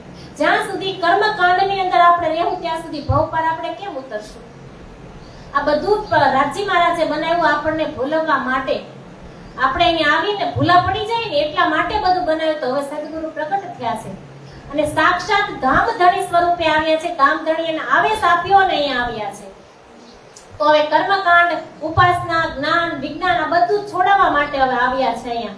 કે કારણ કે શ્યામા મહારાણી તો સમસ્ત સંસારના જીવોને લઈને દેવી દેવતા ત્રિદેવ આદિનારાયણ સૌને અખંડ સુખ પ્રદાન કરનાર છે. શ્રીમદ ભાગવતમાં સુખદેવજી રાજા પરીક્ષિત રાજાને કહે છે કે જબ જન્મે મારવાડ में જ્યારે સદગુરુ દેવચંદ્રજી મહારાજ આ દુનિયામાં પ્રગટ થયા ત્યારે દુનિયામાં પણ લોકોને ખબર નથી કે આ કોણ છે. સદગુરુ મહારાજ પ્રગટ થયા તો દુનિયાના લોકોને નથી ખબર કે આ કોણ છે. પણ સ્વર્ગ, વૈકુંઠ અને બધા દિવ્ય લોકમાં જે શક્તિઓ છે તેમને આભાસ થાય છે. સ્વર્ગમાં, વૈકુંઠમાં બધી જે શક્તિ છે ને એને આભાસ એવો થાય છે કે જગતમાં કાંઈક ને કાંઈક થયું. કે આજે દેવચંદ્રજી મહારાજ એટલે કે સદગુરુનું પ્રાગટ્ય થયું એટલે સ્વર્ગની અંદર એમ થાય છે કે આજે સંસારમાં એટલે કે મૃત્યુલોકની અંદર કાંઈક એવી ઘટના ઘટિત થઈ છે. આવો એને આભાસ થાય છે દેવી દેવતાઓને અને બ્રહ્મા, વિષ્ણુ અને મહેશને. અને દિવ્ય શક્તિ ક્યારેય માતાના ગર્ભની અંદર આવતી નથી. વ્રજમાં પણ કૃષ્ણ ભગવાન પ્રગટ થયા હતા અને આ જગતમાં પણ દેવચંદ્રજી મહારાજ પ્રગટ થયા. કે વ્રજની અંદર પ્રગટ થયા હતા. પેલા જે 4 ભુજા વાળું બાળક આવ્યું એને જન્મ લીધો હતો અને પછી એમને શું કીધું હતું કે હું જાઉં છું પણ હવે મારા પછી જે બાળક પ્રગટ થશે ને એટલે પ્રગટ થયા હતા ને જે પ્રગટ થયેલા બાળકને ગોકુળની અંદર મૂકવા ગયા હતા ટોપલામાં લઈને. તો ઈ જેમ પ્રગટ થયા હતા ને એવી જ રીતના કે જે આ જગતમાં દેવચંદ્રજી મહારાજનું પ્રાગટ્ય થવાનું છે. જે શરીર છે એનું નામ દેવચંદ્રજી છે પણ અંદર આત્મા આવી શામાજી અને સુંદરબાઈની છે. આપણે જોયું હમણાં કે કુંવરબાઈના મોઢામાં જે ચંદ્રરથ કારણ કે પ્રકટ થયા ને એની અંદર તો ચંદ્રરથ એક પ્રકાશ ગયો અને ગર્ભ રહ્યું એને અને દેવચંદ્રજી મહારાજનો જન્મ થયો. એક દિવ્ય આત્મા જે દ્વાપર યુગની અંદર તપસ્યા કરતા કરતા જેમના માટે લાલદાસજી મહારાજે લખ્યું છે દેવાપી શાંતનુર ભ્રાતા મરુચેક સ્વાકુવંસજા કલાપ ગ્રામ સાથે મહાયોગ બલાવિંતો તાવ્યેત્ય કલેરંતે વાસુદેવાનુશિક્ષિતો વર્ણાશ્રમ યુક્તમ ધર્મ પર્વવર્ત યથા પ્રથાઈષ્યત. હવે આ એક શ્લોક છે જે ભાગવતમાં પરીક્ષિત રાજાને કહે છે સુખદેવ મુનિજી કે અર્થાત ભીષ્મ પિતામહના પિતા રાજા શાંતનુના ભાઈ જે દેવાપી તથા ઈક્ષ્વાકુ વંશમાં ઉત્પન્ન થયેલા સૂર્યવંશી મરુ રાજા આ બંને મહાયોગ બળથી આ સમયે કલાપ નામના ગામમાં રહે છે. આ બંને રાજાઓ કળિયુગના અંત સમયમાં ભગવાનની આજ્ઞાથી પાછા અહીં આવીને પ્રથમની જેમ જ આશ્રમોના ધર્મોમાં લોકોનો વિસ્તાર કરશે. આ બંને રાજાઓએ સતયુગમાં જાહેર થયેલ જ્ઞાન દ્વારા પોતાના ચક્રવર્તી રાજ્યને છોડીને તપસ્યા કરી હતી. તેમણે કળિયુગમાં બુદ્ધ નિષ્કલંક અવતાર કાર્ય માટે સૃષ્ટિ પર પોતાનો જન્મ થાય એવું વરદાન માંગેલું હતું.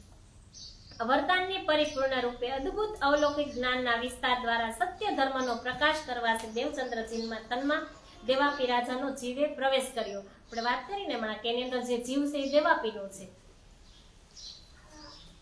શાસ્ત્ર આવરદા કહી કલજુગ કી 4,32,000 કાटे दिन पाए लिखिया माए शास्त्र सो पाए अर्थ अंदर के विचार 16 से लगे रे साका साला वाहन का संवंत 17 से 35 बैठाने साका विजयाभिनंदन का यो कहे शास्त्र और ज्योतिष. શાસ્ત્રોમાં કળિયુગનું આયુષ્ય 4,32,000 વર્ષ હોવાનું દર્શાવેલું છે. પરંતુ સૃષ્ટિ પરના પાપના ભારને લઈને તેનો ક્ષય થઈ ગયેલ છે. તેના મર્મને અંતસ્કરણ પૂર્વક નિર્મળ બુદ્ધિથી વિચારવાથી કળિયુગની જે ઉંમર છે ને, કળિયુગની ઉંમર 4,32,000 હતી. આપણે વાત કરી હતી ને કે જ્યારે ચંદ્રગ્રહણ અને સૂર્યગ્રહણ આવે ને ત્યારે એની 125 વર્ષની એની આયુષ્ય કટ થઈ જાય. અને જ્યારે સૂર્યગ્રહણ અને ચંદ્રગ્રહણ હોય ને ત્યારે તમારા આપણે ત્યારે જેટલી ભક્તિ કરીને એટલી ભલે આખા વર્ષની અંદર આપણીથી ન થઈ હોય, પણ જ્યારે સૂર્યગ્રહણ અને ચંદ્રગ્રહણ હોય ને ત્યારે ભક્તિ કરવાથી એનું અધિક ફળ મળે છે. તો કહે છે કે 4,32,000 કળિયુગની ઉંમર હતી, પણ એમાંથી કપાય અને હવે 55 વર્ષ રહી. 55 વર્ષ રહી અને આપણે બધા આ રીતે આ ગૂઢ રહસ્ય છે ને એને જાણતા નથી. એટલે મોહસાગરની અંદર આપણે બધા ફસાયેલા રહીએ છીએ. સતયુગ કે બીજ ભૂતિનો બીજ રહે વિસ્તાર હોય સબ મેં જાહેર અખંડ એ સંસાર. આ બંનેના આગમન વિશેની વાત સતયુગથી સાંકેતિક રૂપે જાહેર થઈ ચૂકી હતી કે 28મા કલયુગમાં બુદ્ધ નિષ્કલંક અવતાર પ્રગટ થશે અને તેઓ નિષ્કલંક તારતમ જ્ઞાન દ્વારા સંસારને અખંડ મુક્તિ પ્રદાન કરશે. सोई वेद कतब में इनो की लिखी साख और उपनिषद भागवत में लिखी बाणी के बाख. हिंदू शास्त्रों वेद उपनिषद श्रीमद भागवत आदि में प्रशाता प्रमुख धर्म ग्रंथ कतेबમાં તથા વિશ્વની વિવિધ ભાષાઓમાં અવતરેલ અન્ય કેટલી દિવ્ય વાણીમાં આ બાબતની સાક્ષીઓ લખાયેલી છે. जब कोई ब्रह्मांड तब ये वचन जन्म से लेभी तक जाके सुने पति जे मन. अक्षरातीत धाम धणी श्री प्राणनाथ जी कहे छे कि हे वाला सुंदर साथजी, જેના આગમન સંબંધી સાક્ષીઓ જ્યારથી આ બ્રહ્માંડ બન્યું છે ત્યારથી જ લખાયેલી છે. તે સર્વ જાગણી લીલાના સ્વરૂપોની તેમના જન્મથી લઈને સંપૂર્ણ વિતક હવે તમને કહીશ. આ અન્ય મહિમાપૂર્ણ વિતક લીલા સંબંધની વાતોનું પ્રેમપૂર્વક શ્રવણ કરવાથી આપનું મન સંશય રહિત બનશે અને આપણે પારબ્રહ્મ સ્વરૂપ ધામધણી અને તેની લીલાની ઓળખાણ થશે. પણ ક્યારે? કે જ્યારે આપણે આપણું મન છે એને પેલા ખાલી કરીને આવી ત્યારે આ લીલા પૂર્ણ બ્રહ્મ પરમાત્મા એમ કહે છે કે હું તમામ લીલા તમને હું સમજાવીશ કે આ જગત બનવાનું કારણ હું બન્યું, અહીંયા આપણે બધાને અહીંયા આવવાનું કારણ હું બન્યું, આખી જ લીલા હું સમજાવીશ. પણ તમે પેલા જેવી રીતના ડોલ હોય, પાણી ભરેલું છે ડોલની અંદર, ડોળું પાણી, હવે આપણે આછું પાણી ભરવું છે એની અંદર, તો જે ડોળું પાણી છે એને પેલા ખાલી કરવું પડશે ત્યારે એની અંદર આછું પાણી આવશે. એવી જ રીતના આપણી અંદર જે આપણા જન્મો જન્માંતરથી કેટલી વાર તડફડી મરીને દુઃખ દેખી આવ્યા છે એ પાર, 1,84 ભમીને આવ્યા એ મધ્ય દેશ વેપાર, કેટલી વાર આપણે મર્યા હશું ને જન્મા હશું. તો કેટલી વાર મર્યા જન્મા હશું એની અંદર આપણી અંદર કેટલો કચરો હશે કે આપણી અંદર ક્રોધ, લોભ, મોહ, ઈર્ષા, રાગ, દ્વેષ, તૃષ્ણા, અહંકાર આ બધું જ આપણી અંદર ભરેલું હોય. અને હોય એટલે હોય જ, કારણ કે એટલે કહે છે કે તમારે જો આ જ્ઞાનને પહેલા શ્રવણ કરવું હશે ને તો પહેલા તમારું જે અંદરનું બધું છે ને એને કાઢવું પડશે. જો શ્રોતા આવે, સાંભળવા માટે શ્રોતા આવે, સરોતા આવે ને શ્રુતાય આવે. શ્રુતા એટલે કે જે આવે ને આવે તો ખરા પણ આવીને નીંદર આવે એને શ્રુતા કહેવાય. શ્રોતા કોને કહેવાય? કે જે 2:45 થાય એટલે એમ થાય કે નહીં આજે તો હવે આગળની જે લીલા છે સાંભળવી જ છે, એટલે આમ અંદરથી તાલ આવેલી હોય એને શ્રોતા કહેવાય. અને શ્રોતા એને એ કહેવાય કે જે આને હું નહીં જાઉં તો અલ્પાને એમ થાય કે કેમ કાલ તમે આવ્યા નહોતા, આવા ભાવથી આવે એને સરોતા કહેવાય. આવી રીતના ધણીજી કહે છે કે તમારે જો આ જ્ઞાનને સાંભળવું જ છે તો પહેલા તમારા મનની અંદરથી તમારે સાફ થવું પડશે. મનને પહેલા એવું બનાવવું પડશે કે મારે જે આ લીલા છે આમાં જે વાત લખેલી છે એ વાત મારી છે, કારણ કે હું આ જગતની અંદર ભૂલી પડી છું. ધણીજી વાણીની અંદર કહે છે કે જે માથે લે છે તેને કહું છું બીજા માં કરશો દુઃખ, તમે તમારી માયામીને સેજે ભોગવજો સુખ. તમે તમારી માયાની અંદર જેવી રીતના રહ્યો છો ને એમ જ રહેજો. પણ ધણીજી એમ કહે તમે મારા છો ને એટલે આપણે એમ કહેતા તમે મારા હતા ને એટલે મેં તમને કીધું, નકર તમને ન કહેતા. આપણે ઘણી વાર એવી વાત બનતી હોય સંસારની અંદર કે તમે મારા છો ને એટલે તમને કહું છું, નહીં તો હું તમને કહેત ને. આ ધણીજી એમ જ કહે છે કે તમે મારા છો ને એટલા માટે હું તમને સમજાવું છું કે તમે જે આ જગતની અંદર ભૂલા પડ્યા છો તો હવે આપણી આયુષ્ય 100 વર્ષની હતી એમાંથી 70 વર્ષની થઈ ગઈ. 70 માંથી હવે જોવો તો 35 વર્ષ 40 વર્ષે આપણું પૂરું થઈ જાય છે. તો આવ્યા ને એના કોઈ સમાચાર નથી. આપણે આવવાના હોય ને એને આપણને ખબર નથી, ને અહીંથી જવાનું હોય ને એની આપણને ખબર નથી. પરીક્ષિત રાજાને કીધું હતું કે તમારું 7 દિવસની અંદર મૃત્યુ છે, તમને તક્ષક નામનો નાગ કરડવાનો છે. તો પરીક્ષિત રાજાને વિચાર આવ્યો કે અરે હું તો કેવો રાજા છું, મારી પાસે ધનની કાંઈ કમી નથી, પણ મેં મારો આત્માનું તો કાંઈ કલ્યાણ કર્યું જ નથી. તો એવી રીતના આપણું ન થાય. પરીક્ષિત રાજાને તો 8 દિવસની વાત કરી હતી, તો આપણા બધા પાસે પણ 8 જ દિવસ છે. તો 8 જ દિવસથી કોઈની પાસે 9મો દિવસ નથી. તો 8 જ દિવસની અંદર આપણે આપણું કલ્યાણ કરવાનું છે. પણ ધણીજી કહે છે કે તમારે આપણે જો આપણું કલ્યાણ કરવું છે, હું તમને કલ્યાણ કરવા માટે તમને ઉપાસનામાંથી તમને બધાય જે તમે ફસાણા છો ને માયાની અંદર જઈને એમાંથી કાઢવા માટે જ હું આવ્યો છું. પણ જેવી રીતના વાત કરી કે ડોલની અંદર તાજું પાણી ભરવું છે, ડોળા પાણીને આપણે ઠલવવું જ પડશે તો તાજું પાણી ભરાય. હવે એટલે એ વાત કરે છે કે તમે શાંતિથી, આપણી વાત છે કે આપણી વાત છે એટલે આપણે શાંતિથી સાંભળવી છે. તો કહે છે કે તાકે ગ્રંથ ભાષા મહિને આપ અપને કિએ સબ, એક મિલાए खोल दीजिए वस्त पावे तब. વિશ્વના વિવિધ ભાષિક ધર્મ ગ્રંથોમાં છુપાયેલા રહસ્યોને એક તારતમ જ્ઞાનના પ્રકાશમાં સ્પષ્ટ રૂપે જાહેર કરી શ્રી પ્રાણનાથજીએ સૌ ધર્મ ગ્રંથને પોતાના કરી લીધા છે. હે સાથજી, જ્યારે આપ એક તારતમ રૂપી માસ્ટર આવી કુંજી, એટલે કે આ તારતમ રૂપી આપણી એક ચાવી છે, બધા શાસ્ત્રોને ખોલવાની આ ચાવી છે. કીધું છે ને ભાગવત કાગજ તુમ્હારા તુમી ખોલે કલમ. સદગુરુ મહારાજને જ્યારે દર્શન આપશે ને શ્યામજીના મંદિરમાં ત્યારે કહેશે કે ભાગવત કાગજ તુમ્હારા તુમી ખોલે કલમ. આ બધા જ ધર્મશાસ્ત્રને ખોલવાની આ ચાવી છે. જે આપણો ગ્રંથ છે ને કે વાંગમય સ્વરૂપ ધણીજી જે આવ્યા છે ને તો એ એક ચાવી લઈને આવ્યા છે. એ ચાવી છે આ ભાગવત, બધા જ ધર્મ ગ્રંથની આ ચાવી તારતમ સાગર છે.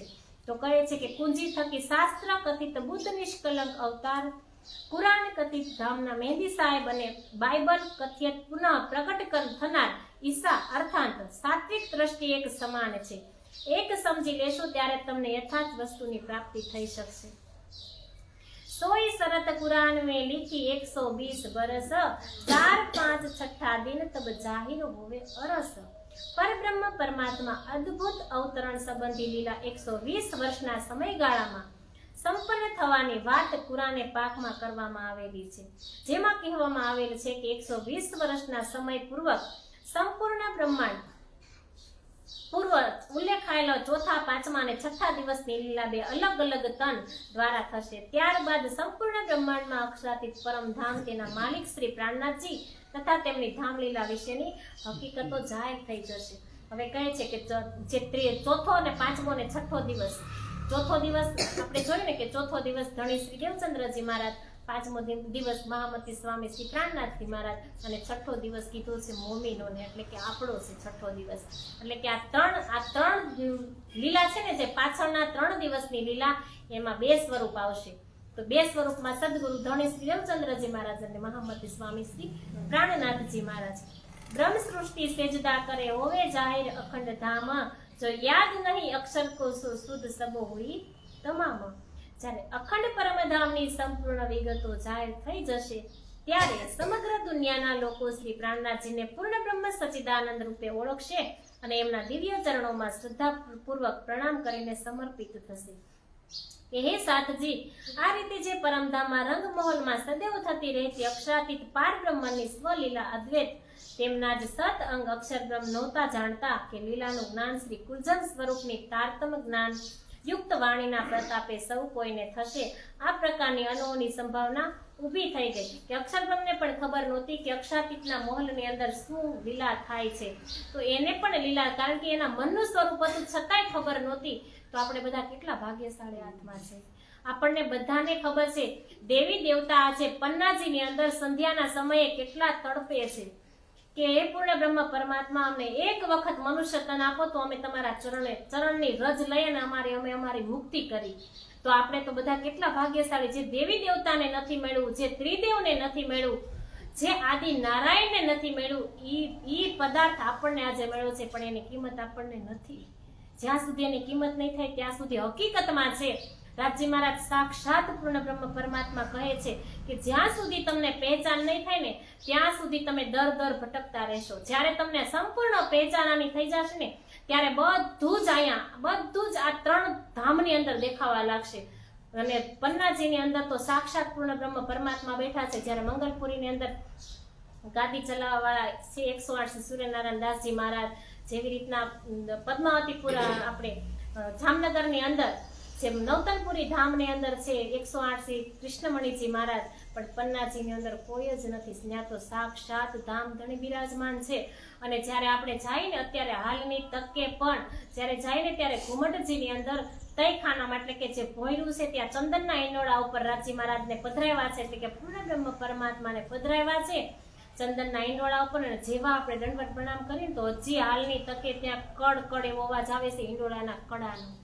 પણ આપણે આપણા દિલને સાફ કરીને જાય ત્યારે અને રાજજીને જ્યારે આપણે રાજજીને અર્પણ થાય ને ત્યારે આપણું બધું સર્વસ્વ રાજજી મહારાજને સોંપ્યું ને ત્યારે પણ આપણે હજી કપટ કરીએ છીએ. આપણે રાજ કરીએ છીએ અંદર હજી આપણી અંદર હજી બહુ એટલે બહુ જ કુભાવ છે.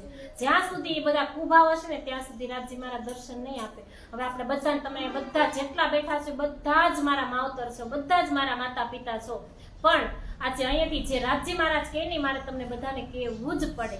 કારણ કે તમારા વખતની અંદર એટલું કામ હતું ને એટલે તમે બધા વાંચી નથી શક્યા, ભણી નથી શક્યા, એટલે તમને ખબર નથી કે રાજજી મહારાજ હું સંદેશ લઈને આવ્યા છે. વાંચતા નથી આવડતું, ખબર નથી, એટલા માટે ભલે વાંચતા નથી આવડતું તો કાંઈ નહીં, પણ ધણીજીએ મફતમાં કાન આપ્યા છે આપણને. અત્યારે એક અંગની કેટલી કિંમત છે. એક આંખ આપણે ન હોય અને લેવા જાય તો કરોડો રૂપિયા એની કિંમત કરે છે ડોક્ટરો. તો આપણને રાજજી મહારાજે આવું સરસ શરીર, કાંઈ પણ ખોટ વગરનું શરીર હાવ એટલે હાવ મફતમાં આપ્યું છે. એમાં જે કાન છે ને કાન દ્વારા આપણે બધું જ કરી શકીએ. ભલે આપણને વાંચતા નથી આવડતું, આપણને લખતા નથી આવડતું, પણ સાંભળતા તો આવડે છે ને. કાન આપ્યા છે આપણને તો સારું સાંભળવા જ આપ્યા છે. કીધું છે ને કે કાન દીધા છે તને હરિગુણ શ્રવણ કરવા. તો હરિગુણ શ્રવણ નથી કરતા આપણે બીજું જો જ્યાં પરમાત્માની વાત થતી હોય ને તો એ આપણે થોડીક વાર જ સાંભળી શકીએ, પણ જ્યારે એકબીજાની મારા તારી થતી હોય ત્યારે કેટલું ચિત્ત લગાવી દઈએ આપણે, કેટલું શાંતિથી સાંભળીને આપણને યાદ કેટલું રહે. એ પછી 100 વર્ષ પછી પૂછે ને આપણને તોય આપણને યાદ રહે કે આવી રીતના આપણી ઉપર ઘટિત થયું હતું, આવી રીતના આપણી ઉપર આમ થયું હતું. તો આ તો વર્ષોથી આવ્યા, 400 વર્ષ થઈ ગયા અને આવ્યા એને. તો 400 વર્ષથી આપણી પાસે તો 100 વર્ષની 100 માંથી 70 ને 70 માંથી હવે તો 40 થી 60 વર્ષની આપણી પાસે રહી છે જિંદગી. હવે ક્યારે પૂરું થઈ જાય એનું નક્કી નથી. તો ધણીજી કહે છે કે પૂર્ણ હકીકત અને જ્યારે કે જો 100 દ્રષ્ટિ સુપન જીવકી નહીં લખી મીને લગારે, 100 દ્રષ્ટિ અખંડ સુખ મેં પહોંચી નૂર કે પાર. કે આપણે નૂરથી પાર પહોંચવું છે, પણ ત્યાં કઈ રીતે પહોંચાય કે હદ પાર બેહદ હે, બેહદ પાર અક્ષર, અક્ષર પાર વતન હે, જાગે ઇન ઘર. હવે હદ પાર બેહદ છે ને બેહદ પાર અક્ષર છે ને અક્ષર પાર વતન છે, ત્યાં આપણે પહોંચવાનું છે. તો ત્યાં અટકળે કેવી રીતના પહોંચાય? હદ છે, આ બેઠા છે ને હદ છે, હદની પાર બેહદ એટલે કે અક્ષરધામ છે, અને અક્ષરધામથી પાર પણ આપણો પ્રિયતમ બેઠા છે, જ્યાં આપણી અસલ પરાતમ બેઠી છે. આ શરીર આપણા બેઠા છે ને, આ બધા પુત્ર આપણા ખોટા છે. આની અંદર ચેતન છે ત્યાં સુધી જ આની કિંમત છે. જો આમાંથી ચેતન નીકળ્યું એટલે 1 કલાકે કોઈ રાખવા આપણને તૈયાર નથી. તો આ ચેતન નીકળી ગયું એટલે 1 કલાક આપણને જો રાખવા તૈયાર ન હોય, તો આપણા જે અસલ પરાતમ, જે આપણા અસલ સ્વરૂપ, આપણા જે નૂરી સ્વરૂપ છે, એ રામજી મહારાજના ચરણની અંદર બેઠા છે. તો ત્યાં આપણે જાગવાનું છે. તો ત્યાં અટકળે કઈ રીતના જગાય? જ્યાં આપણને વાંચતા નથી આવડતું પણ સાંભળતા તો આવડે, તો સાંભળી નહીં તે આપણે અમલમાં તો મૂકવું પડે. આપણે એનું અનુકરણ તો કરવું પડે ને. જેવી રીતના જોયું આપણે હમણાં જ કે એક ગોપી અનુકરણ કર્યું હતું. વ્રજલીલા સાચી હતી, વ્રજલીલા છે એ અસલ હતી, અસલનું એને નકલ કર્યું. તો આપણું અસલ ક્યાં છે? પરમધામની અંદર. આપણું અસલ તન પરમધામની અંદર છે, અને આપણે નકલ સ્વરૂપે અહીંયા આવ્યા છે. તો નકલની અંદર હવે અસલમાં જવું છે, તો એની જે અસલની નકલ કરશું ત્યારે જવાનું, ત્યારે આપણે આપણું જે પરાતમ છે એની અંદર આપણે જાગી શકશું. તો હવે કહે છે સ્વપ્રિલ સંસારમાં સ્વપ્રિલ જીવોની દ્રષ્ટિ કે પહોંચતે સ્વર્ગ કે વૈકુંઠ સુધી નથી હોતી. આવા દ્રષ્ટિહીન જીવોની નજર હવે શ્રી પ્રાણનાથજીના તારતમ જ્ઞાનની શક્તિ દ્વારા નિરાકારથી પાર અખંડ યોગમયા, તેનાથી પણ પાર અક્ષરબ્રહ્મ અને તેનું ધામ તથા અનાનીએ પાર અક્ષાતીત રંગ મોહર તથા ખિલવતના અખંડ સુખમાં પહોંચી જશે. જો સુધ લે આયે રૂહલ્લા ચોથે આસમાન, તીન સેતી પ્રાપ્ત ભઈ ત્રિગુણ સૃષ્ટિ પહેચાન. આ દિવ્ય દ્રષ્ટિ લઈને પાર બ્રહ્મના આનંદ સ્વરૂપા શ્રી શ્યામાજી પરમધામના ચોથા આસમાનથી અવતરેલ છે. ચોથું આસમાન કીધું પરમધામને, ચોથું આસમાન કીધું લાહુત મલકુત જબરુત અને નાસુત મલકુત જબરુત અને લાહુત. અને નાસુત કહેવાય કે નાસુત એટલે કે જેનો નાશ થઈ જાય છે. અહીંયા મરે જેટલા જીવ જન્મે એટલા બધા પાછા મૃત્યુ પામે. નામ એનો નાશ કીધું છે ને, તો જેટલા જીવ મરે અને જેટલા જીવ મૃત્યુ પામે એને નાસુત કહેવાય. પછી આવે મલકુત, પછી આવે જબરુત અને પછી આવે લાહુત. તો લાહુતની વાત કરી છે કે લાહુત આસમાનથી અવતરેલ છે, જેમના ચરણ પ્રતાપે ત્રિગુણ બ્રહ્મા વિષ્ણુ મહેશ સહિત સૃષ્ટિના તમામ જીવોને ક્ષરથી પાર અક્ષર અને અક્ષરથી પણ પાર એવા અક્ષરાથી પાર બ્રહ્મ તથા એમના ધામની ઓળખાણ થશે. ઓળખાણ કરાવે છે હવે ધણીજી આપણને, આપણી પરાતમની ઓળખાણ કરાવે છે, આપણા અસલ સ્વરૂપની ધણીજી આપણને ઓળખાણ કરાવે છે. तीन स्वरूप की बीतक जन्म से लेकर सो कहो आगे सयनो ये चर्चा सब ऊपर. हे मारा परमधामना संबंधी सुंदर सातजी, હવે હું આપ સૌને જાગણી લીલાના બ્રહ્માંડમાં મારા ત્રણેય સ્વરૂપો છે, બસરી, મલકી અને હકી. ઈ સ્વરૂપની હું તમને હવે પહેચાન કરાવું છું. બસરી, મલકી અને હકી. બસરી એટલે મોહમ્મદ સાહેબ, મલકી એટલે સદગુરુ ધણી શ્રી દેવચંદ્રજી મહારાજ, અને બસરી, મલકી ને હકી એટલે પ્રાણનાથજી મહારાજ. હવે હું તમને 3 સુરત એટલે કે મારી 3 સુરતની હું તમને પહેચાન કરાવું છું. અલબ કહ્યા મમદ કો રૂહ અલ્લાહ ઈસા લામ મીમ મહેંદી પાક સે તીનો એક કહે અલ્લાહ કલામ. આપણને એમ થાય કે આપણા ધર્મની અંદર અલ્લાહ અલ્લાહ શું આવતું હશે, કે જે મુસલમાન છે તો મુસલમાન, કારણ કે આપણા ધર્મની સ્થાપના પેલા મોહમ્મદ સાહેબ આવ્યા ને, તો મોહમ્મદ સાહેબ ને જ 90,000 અરબ આપ્યા હતા. 5 દિવસની લીલા કહીને એમાં 3જો દિવસ છે મોહમ્મદ સાહેબ. તો જે મોહમ્મદ સાહેબ આવ્યા હતા એને કીધું હતું કે 30 અખત્યાર રાખજો. એ 30 અખત્યાર હવે ખુલે છે અને 30 માંથી એને ષડયંત્ર બનાવી, એટલે કે જે એના ઇસ્લામ ધર્મની એને સ્થાપના કરી.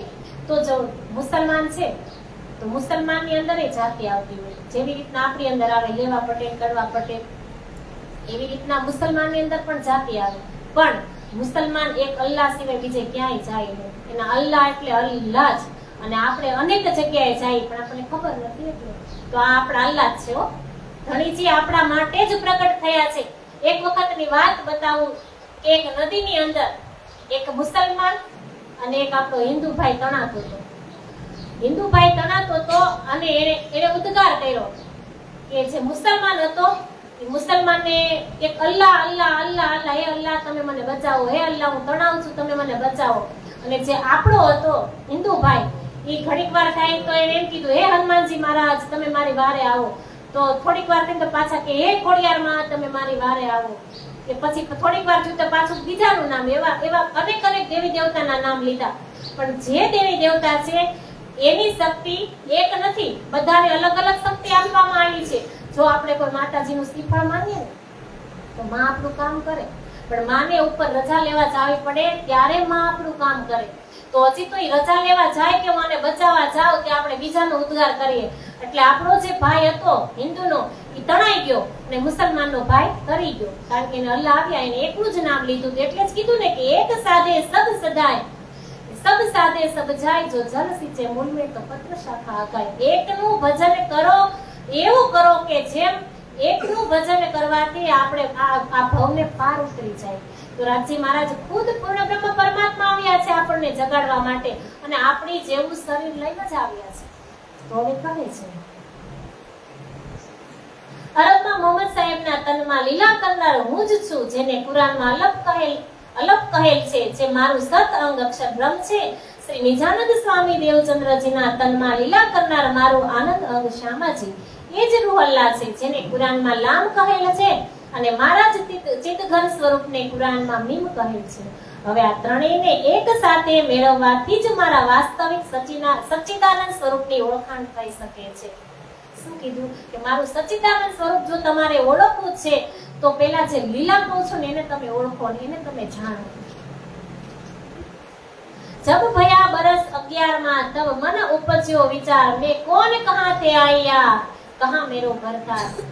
સદગુરુ ધણી શ્રી દેવચંદ્રજી મહારાજ શ્યામા મહારાણી પ્રગટ થઈ ગયા છે, પણ એને હવે તો વિચાર આવવા માંડ્યો કે હું કોણ છું, કે હું અહીંયા મારો ભરથાર કોણ છે, હું અહીંયા કેમ આવ્યો છું, આવો વિચાર આવે છે એની અંદર. કે જ્યારે ધણી શ્રી દેવચંદ્રજી મહારાજની ઉંમર 11 વર્ષની થઈ ત્યારે તેના મનમાં એવો વિચાર ઉદ્ભવ્યો કે હું કોણ છું, ક્યાંથી આવ્યો છું, મારો ભરથાર મારો માલિક કોણ છે. દેવચંદ્રજીના તનમાં વિરાજમાન શ્રી શ્યામાજી પોતે જ ધારણ કરેલ પંચભૌતિક તનમાં મિથ્યા સ્વભાવને ઓળખીને પોતાના અસલ સ્વરૂપ ધણી અને ધામની હકીકત જાણવા તડપવા લાગ્યા કે હું કોણ છું, હું ક્યાંથી આવ્યો. ને આ પ્રશ્ન આપણને બધાને જ થવો જોઈએ કે આપણે જ્યારે આની અંદર જે આત્મા છે ને એ બળતી નથી, મરતી નથી, કપાતી નથી. બધા શાસ્ત્રમાં લખ્યું છે કે જે આની અંદર આત્મા છે ને બળતી નથી, મરતી નથી અને કપાતી નથી. તો જ્યારે આની અંદરથી જે આત્મા છે ઈ આત્મા જ્યારે નીકળે ત્યારે એનું ઘર ક્યાં, એના ઘરની આપણને નથી ખબર. આ ઈ આત્મા આપણી અંદર છે ને તો આપણે એમ વિચારી છીએ કે આ ઘર મારું છે, આ પરિવાર મારો છે, આ બંગલો મારો છે, આ ગાડી મારી છે. પણ ક્યાં સુધી? જ્યાં સુધી ચેતન છે ત્યાં સુધી. પછી તો તેની અંદર જે આત્મા છે એનો આપણે વિચાર જ નથી કરતા. જે આત્મા છે ઈ આત્માની અંદરથી નીકળી અને ઈ આત્માને ક્યાં સમાવવાનું છે એનો આપણે વિચાર નથી કરતા. કહે છે કે સબઘટ મેરે સાયા સુની સેજ ન કોઈ, બલિહારી વા ઘટતી જા ઘટ પ્રગટ હોય. પરમાત્મા કણે કણની અંદર છે, પણ પરમાત્મા કણે કણની અંદર તો છે, પણ હવે કે છે જા ઘટ બલિહારી વા ઘટકી, કે જા ઘટ પ્રગટ હોય. પરમાત્મા બધે જ પ્રાપ્ત છે, પણ ક્યાં કે જે આત્મા એકનું જે ભજન કરે ને, કે પરમાત્મા તો બધે, પણ બધે પોતાની શક્તિ વ્યાપક છે. બધે મેં કીધું એમ કે જે તમે જે ગમે તેની ભક્તિ કરો, રાજ્યની આંખની અંદર જ આખો સંસાર છે. તો જે વા ઘટકી બલિહારી વા ઘટકી જો ઘટ પ્રગટ હોય, કે બલિહારી ઈ ઘટની છે કે પરમાત્મા જે અસલ સ્વરૂપે જેના ઘટની અંદર પ્રગટ છે એની બલિહારી છે, કે જે પૂર્ણ બ્રહ્મ પરમાત્માને જાણી શકે છે એની બલિહારી છે, જે એકને ઓળખી શકે છે એની બલિહારી છે, એવું કહે છે. પૂછત ફિરે પરદેશ में कहाँ है परमेश्वर, जिन सबको पैदा किया सो कहाँ है सब ऊपर. માયારૂપી પ્રદેશમાં વિવિધ જગ્યાએ જઈ ઉત્સુક દેવચંદ્રજી સૌને આ પ્રશ્ન પૂછવા લાગ્યા કે પરમેશ્વર ક્યાં રહે છે, જેને સૌને પેદા કર્યા છે તે સર્વોપરી પરમાત્મા ક્યાં રહે છે. એની અંદર પહેલા તો પ્રશ્ન થયો કે હું કોણ છું, ક્યાંથી આવ્યો છું, મારો આત્માનો માલિક કોણ છે. તો હવે તો એ બધાને પૂછવા માંડ્યા કે માયારૂપી પ્રદેશમાં અલગ અલગ જગ્યાએ જઈને પૂછે છે કે હું કોણ છું, પરમાત્મા ક્યાં છે, આપણને બનાવવા વાળો જે પરમાત્મા છે એ ક્યાં રહે છે. कौन कहे वह घट घट है व्यापक संसार, तब जानिया वह निकट यही ग्रंथों में सार. કહે છે કે કોઈએ કહ્યું કે પરમાત્મા ઘટ ઘટમાં છે, સંસારમાં સર્વવ્યાપક છે, સૌને એક જ પ્રકારનો વિચાર સાંભળી તેને સત્ય માની દેવચંદ્રજી મહારાજે સાર ગ્રહણ કર્યો કે જે વસ્તુ સર્વ જગ્યાએ હોય, સૌની અંદર હોય, તેને પ્રાપ્ત કરવી એ કોઈ કઠિન કામ ન હોવું જોઈએ. એ દેહુરા તહા રહે તામે મૂર્ત પિંગલ શ્યામ, આગે અહીંયા વિરાજતે દેહ પ્રદક્ષિણા ઉસઠામ. હવે પોતાના ગામમાં જ ઉમરકોટ ગામમાં એક પિંગલ શ્યામની એટલે કે બાકે બિહારીજીનું મંદિર હતું. એમ સમજીને કે મંદિરમાં તો કોઈ વિશેષ રૂપે પરમાત્માનું ઘર કહેવાય છે. જે મંદિર છે ને એ પરમાત્માનું ઘર કહેવાય એવું સમજે છે. અને દેવચંદ્રજી નિત્ય પ્રતિ પ્રાતઃકાલે 3 કલાક સુધી પિંગલ શ્યામની મૂર્તિને પરિક્રમા તથા તેની સન્મુખ બેસીને ધ્યાન ધરવા લાગ્યા. હું પેલા બધાને પૂછી લીધું કે પરમાત્મા ક્યાં છે, તો એવો જવાબ મળ્યો કે તો ઘટની અંદર છે. તો એના ગામની અંદર પિંગલ શ્યામનું એટલે કે બાકે બિહારીજી મહારાજનું મંદિર હતું. ત્યાં જઈ અને મૂર્તિની પરિક્રમા કરવા લાગ્યા કે લે લોટા ઘર સે ચલે દંત દાવન કે કાજ સુધ આકાર કર કે ફિરે આવે ન મન મે લાજ. કે મંદિરમાં બિરાજિત પરમાત્માના દર્શન કરવા માટે કે પોતાની દેહ ક્રિયા સવારમાં ઉઠે અને પોતાનું જે દેહ ક્રિયાનું કામ હોય, દાંતણ, પાણી, સ્નાન, બધી ક્રિયાઓ પૂરી કરીને ગામની બહાર આવેલા કુવા તરફ જતા આમ કરતા તે કોઈ પણ પ્રકારની લોક લાજ શરમ ને પરવા રાખતા ન હતા. કારણ કે જો ભક્તિ કરવી હોય ને તો એમાં ભક્તિની અંદર બે વસ્તુ ન ચાલે. ભક્તિ કરે તો લોક મર્યાદા મૂકવી પડે, ભક્તિ કરવી તો ગાંડું ખાવું પડે અહીંયા. કારણ કે ધણીજીએ કીધું છે ભક્તિ મીરાબાઈએ કરી હતી. તો મીરાબાઈએ ભક્તિ કરી તો એને ઝેરના કટોરા આપ્યા હતા. રાણાએ આપ્યું હતું ને, ઝેર આપ્યું હતું. નરસિંહ મહેતાએ ભક્તિ કરી હતી તો એને નાથ બારા કર્યા હતા. તેનું શું પગડી ગયું? કાંઈ નહીં.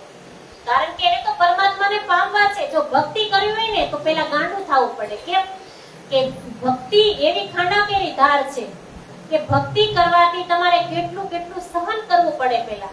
કારણ કે જે આપણા ઘરના હોય ને એ જ આપણા વેરી થાય. કહે છે કે જો નરસિંહ મહેતાને નહોતા ત્યાં પોતાના ઘરના જ વેરી, ગામના હતા કોણ હતા? એનો પરિવાર જ હતો. છતાં એને નાથ બાર કર્યા હતા. તો નરસિંહ મહેતાના 52 વાર કામ કરવા કૃષ્ણ આવ્યા હતા વૈકુંઠની અંદર. મીરાબાઈ કૃષ્ણ ભગવાનને અર્પણ કર્યા વગર એક વસ્તુ નહોતી ધરાવતી. મીરાબાઈ કૃષ્ણ ભગવાનને પોતે જળ પીતી ને તો પણ એની એવી અકૂટ ભક્તિ હતી કે જે કૃષ્ણ ભગવાનને અર્પણ કર્યા વગર કાંઈ જ નહોતી ધરાવતી. તો આપણે પણ એવું કાંઈ જ આવતું નથી. આપણે એમ કહી કે જ્યારે સ્ત્રી ને રજાસલા ધર્મની અંદર હોય ત્યારે આ ન અડાય, આ ન કરાય, તે ન કરાય. આપણે એવું કહી તો મીરાબાઈ ની કઈ નહીં હોય. મીરાબાઈ પણ આપણી જેમ સ્ત્રી જ હતા. પણ આત્મા અને પરમાત્માની વાત છે. જ્યાં સુધી કર્મકાંડની અંદર આપણે રહીએ છીએ ત્યાં સુધી આપણને બધું જ નડે છે. પણ જ્યારે કર્મકાંડની અંદરથી મુક્ત થાય ત્યારે આ કોઈ વસ્તુ આડી આવતી નથી. સૂતક બાળક જન્મીને તો પણ આપણે આરતી થાય. કેમ કે કૃષ્ણ જન્મ્યા તો એ તો પરમાત્મા હતા. તો ગોકુળની અંદર આપણે જોયું કાલે કે ગોકુળની અંદર તો બધાએ કેટલો આનંદ મનાવ્યો. તો આપણે આપણા ઘરની અંદર બાળક જન્મે એટલે પડતો પાડી દઈએ. શું કામ? આપણે આનંદ મનાવો. જ્યારે આપણા ઘરની અંદર બાળક નથી હોતું ત્યારે આપણે પરમાત્માની પાસે, ભગવાનની પાસે, દેવી દેવતા પાસે આપણે માંગણી કરીએ છીએ, માનતાઓ રાખીએ છીએ. તો જ્યારે બાળકનો જન્મ થાય ત્યારે આપણે મંદિરના પડદા શું કામ બંધ કરી દઈએ? તો આ સમજણને દૂર કરવા માટે પૂર્ણ બ્રહ્મ પરમાત્મા આવ્યા છે. આપણે એમ કહીએ સૂતક નહીં, સારી તક છે. આ સારી તક છે એટલે કાંઈ જ એવું આવતું નથી. આત્મા અને પરમાત્માની વાત છે. આ આત્માને પરમાત્માની અંદર લીન કરવાનો છે. એટલે કોઈ વસ્તુ એવી કાંઈ આવતી જ નથી. તો કહે છે કે માયારૂપી પ્રદેશમાં હવે બધાને કેતા ફરે છે અને હવે મંદિરમાં બિરાજમાન કે જે ગામની અંદર જે મંદિર છે ને તો મંદિરને એક પરમાત્માનું ઘર માને છે અને પોતાનું બધું જ પૂરું કરી સવારનું જે કાર્યક્રમ છે એ બધો પૂરો કરી અને પિંગલ શ્યામની મૂર્તિને પ્રદક્ષિણા ફરવા જાય છે. શુદ્ધ ભાવે નિષ્ઠાપૂર્વક 3 કલાક એટલે કે 3 કલાક સુધી દંડવત પરિક્રમા કરવાની અતિ કઠિન તપસ્યા કરતા તેમ છતાંય તેમને કરેલ દંડવત પ્રણામનો કોઈ ઉત્તર મળતો નથી. હવે આપણે કહી કે મંદિરની અંદર આપણે કહેતા હોય કે મંદિરે જવાની શું જરૂર છે? મંદિરે જવાની કાંઈ જરૂર નથી. એમ કહી કે ઘરે બેહી તો પરમાત્મા છે, ઘરની અંદર રાજી છે, મંદિરમાં રાજી છે. પણ ઘરની અંદર આપણે જ્યારે બેઠા બેઠા આપણે ભક્તિ કરીએ ને તો રાજજી મહારાજ મૂર્તિની અંદરથી બોલતા નથી. રાજજી મહારાજ મૂર્તિની અંદરથી બોલીને એમ નથી કહેતા કે તમે આમ કરો, તમે તેમ કરો. ઈ આપણને સતગુરુ સમજાવે છે. આપણું અસલ ભાન આપણને આપણા સતગુરુ કરાવે છે. એટલે અને ઘરની અંદર જે આપણું મંદિર છે ત્યાં આપણી માયારૂપી શક્તિ આટા મારતી હોય, અને જે મંદિર ધામ છે ત્યાં જઈને આપણે જે ભક્તિ કરી કે જે પાઠ કરી કે જે મંત્રના જાપ કરી, તો ત્યાં પરમાત્માની સત્તા હોય, પરમાત્માનું આવરણ હોય. એટલે ત્યાં જઈએ તો એ ભક્તિ કરવાનું એટલું ફળ છે. અને કઈ પ્રણામનો કોઈને ઉત્તર ન મળ્યો. જ્યારે દંડવત પરિક્રમા તો કરી, પણ પરિક્રમા કરી જાય ને એને ખાલી એવું મનની અંદર માની લીધું કે જે આ પિંગલ શામની મૂર્તિ છે ને એને 3 પહોરી પરિક્રમા કરતા હતા, પણ મૂર્તિ થોડી બોલવાની છે. મૂર્તિ બોલતી નથી. મૂર્તિની અંદરથી શક્તિ આવીને કોઈની અંદર સમાય છે. એવા સતગુરુની અંદર, કોઈ એવા સંતની અંદર, તો એ સંત દ્વારા આપણને ખબર પડે છે. અને કીધું છે ને ગુરુ તો કરવા જ પડે, ગુરુ બધાને જ કરવા પડે. દત્તાત્રેય ભગવાને 24 ગુરુ કર્યા હતા. ગુરુ વગર કોઈ દિવસ જ્ઞાન મળતું નથી. ગુરુથી જ આપણને ભવપાર આપણે ઉતરી શકીએ છીએ. તો ગુરુ વગર, જો દેવચંદ્રજી મહારાજને ગુરુ નથી હજી, કારણ કે એને પોતાની અંદર એવી એને આસ છે કે હું કોણ છું, હું ક્યાંથી આવ્યો છું, મારો આત્માનો માલિક કોણ છે. અને કીધું એને આગળ એવો જવાબ મળ્યો કે ઘટ ઘટની અંદર પરમાત્મા વ્યાપક છે. ઘટ ઘટની અંદર છે તો ઘટ ઘટમાં છે. એમ કે છે કે બધાની અંદર પરમાત્મા હોય તો આ મંદિરની અંદર બેઠેલા પરમાત્મા જે છે કૃષ્ણ, એની અંદર તો હોય જ ને. તો એને પરિક્રમા 3 કલાક સુધી સવારમાં વહેલા ઉઠી અને પરિક્રમા કરી. 3 થી 6 નું જે મુહૂર્ત છે ને એને બ્રહ્મ મુહૂર્ત કહેવાય. બ્રહ્મ મુહૂર્તની અંદર તમે જે ભક્તિ કરો ને એ ભક્તિ પરમાત્માના સ્થાન સુધી પહોંચે, પરમાત્માના ચરણ સુધી પહોંચે. 3 થી 6 ની અંદર જે ભક્તિ કરીને આપણે ઈ પરમાત્માના ચરણ સુધી પહોંચે. પણ આપણી ઉપર એટલું બધું ઊંઘનું આવરણ છે ને કે આ નિંદ્રા દેવી આપણને ઉઠવા જ નથી દેતી. આપણે સાંજે એવું વિચાર્યું હોય કે આજે મારે સવારમાં વહેલું જ ઉઠી જવું છે, પણ આપણે ન ઉઠી શકીએ. કેમ કે જે ઊંઘનું આવરણ આપણી ઉપર એટલું બધું છે કે ઊંઘ આપણને ઊંઘ છે ને એ એટલી ખેંચી રાખે. સવારમાં આપણે સાંજે આપણે વિચાર્યું હોય કે મારે સવારે વહેલું ઉઠવું છે, પણ નથી ઉઠી શકતા. પણ એક વાત બાકી છે, આપણે ક્યાંક બહાર જવાનું તો આપણે કેટલા વહેલું, આપણે અહીંયા તો દેશની અંદર તો ભેંસું દોવાની હોય અને કેટલું કામ કરવાનું, નીરવાનું, પાવાનું, ધોવાનું, કેટલું કામ હોય. તો આપણે કેટલા વહેલા ઉઠી જાય. કેમ કે અંદરથી એક તમન્ના છે કે આજ મારે 12 ગામ જવાનું છે, એટલે વહેલા ઉઠી જાય. તો ત્યારે આપણી નીંદર ઉડી જાય છે. રોજ માટે ભક્તિ કરવા માટે આપણી નીંદર નથી ઉઠતી. 3 થી 6 નું જે મુહૂર્ત છે ને એ બ્રહ્મ મુહૂર્ત છે. 3 થી 6 ની અંદર જે ભક્તિ થાય ને એ સાક્ષાત પૂર્ણ બ્રહ્મ પરમાત્માના ચરણ સુધી પહોંચે છે. એટલે અહીંયા અમે પરિક્રમા કરે છે, પણ એને હવે સંતોષ નથી થતો દેવચંદ્રજી મહારાજને. અને ઉસ દેશ મે સાધ સંત આવત નાહી કોઈ, જલ કંસની રેખ કે કાહુન આવત હોય. ત્યારે દેવચંદ્રજી મહારાજના મનમાં એવો વિચાર આવ્યો કે કોઈ મહાન સંતના ચરણમાં ગયા વિના સત્સંગનો અવસર મળશે નહીં. કીધું ને કે સંત વગર અને ગુરુ વગર ક્યારેય આપણે આગળ વધી શકતા નથી, અને વિના સત્સંગ જ્ઞાનનો વિવેક પ્રાપ્ત થઈ શકે તેમ નથી. પરંતુ રણ પ્રદેશ હોવાથી પાણીની તકલીફને લઈને કોઈ સાધુ સંતોનું આ વિસ્તારમાં આવવાનું થતું નથી. કારણ કે જે ઉમરકોટ છે ને રણ પ્રદેશ છે અને ત્યાં પાણીની એટલી તંગી રહી છે કે પાણી નથી મળતું. એટલા માટે કોઈ સાધુ સંતો પણ ત્યાં આવતા નથી. એક બેર મતુ મેતા સંગ આયે ઉતે કચ્છ દેશ, તહા દેવરે સાધ બહુત દેખ કે બીચ વિદેશ.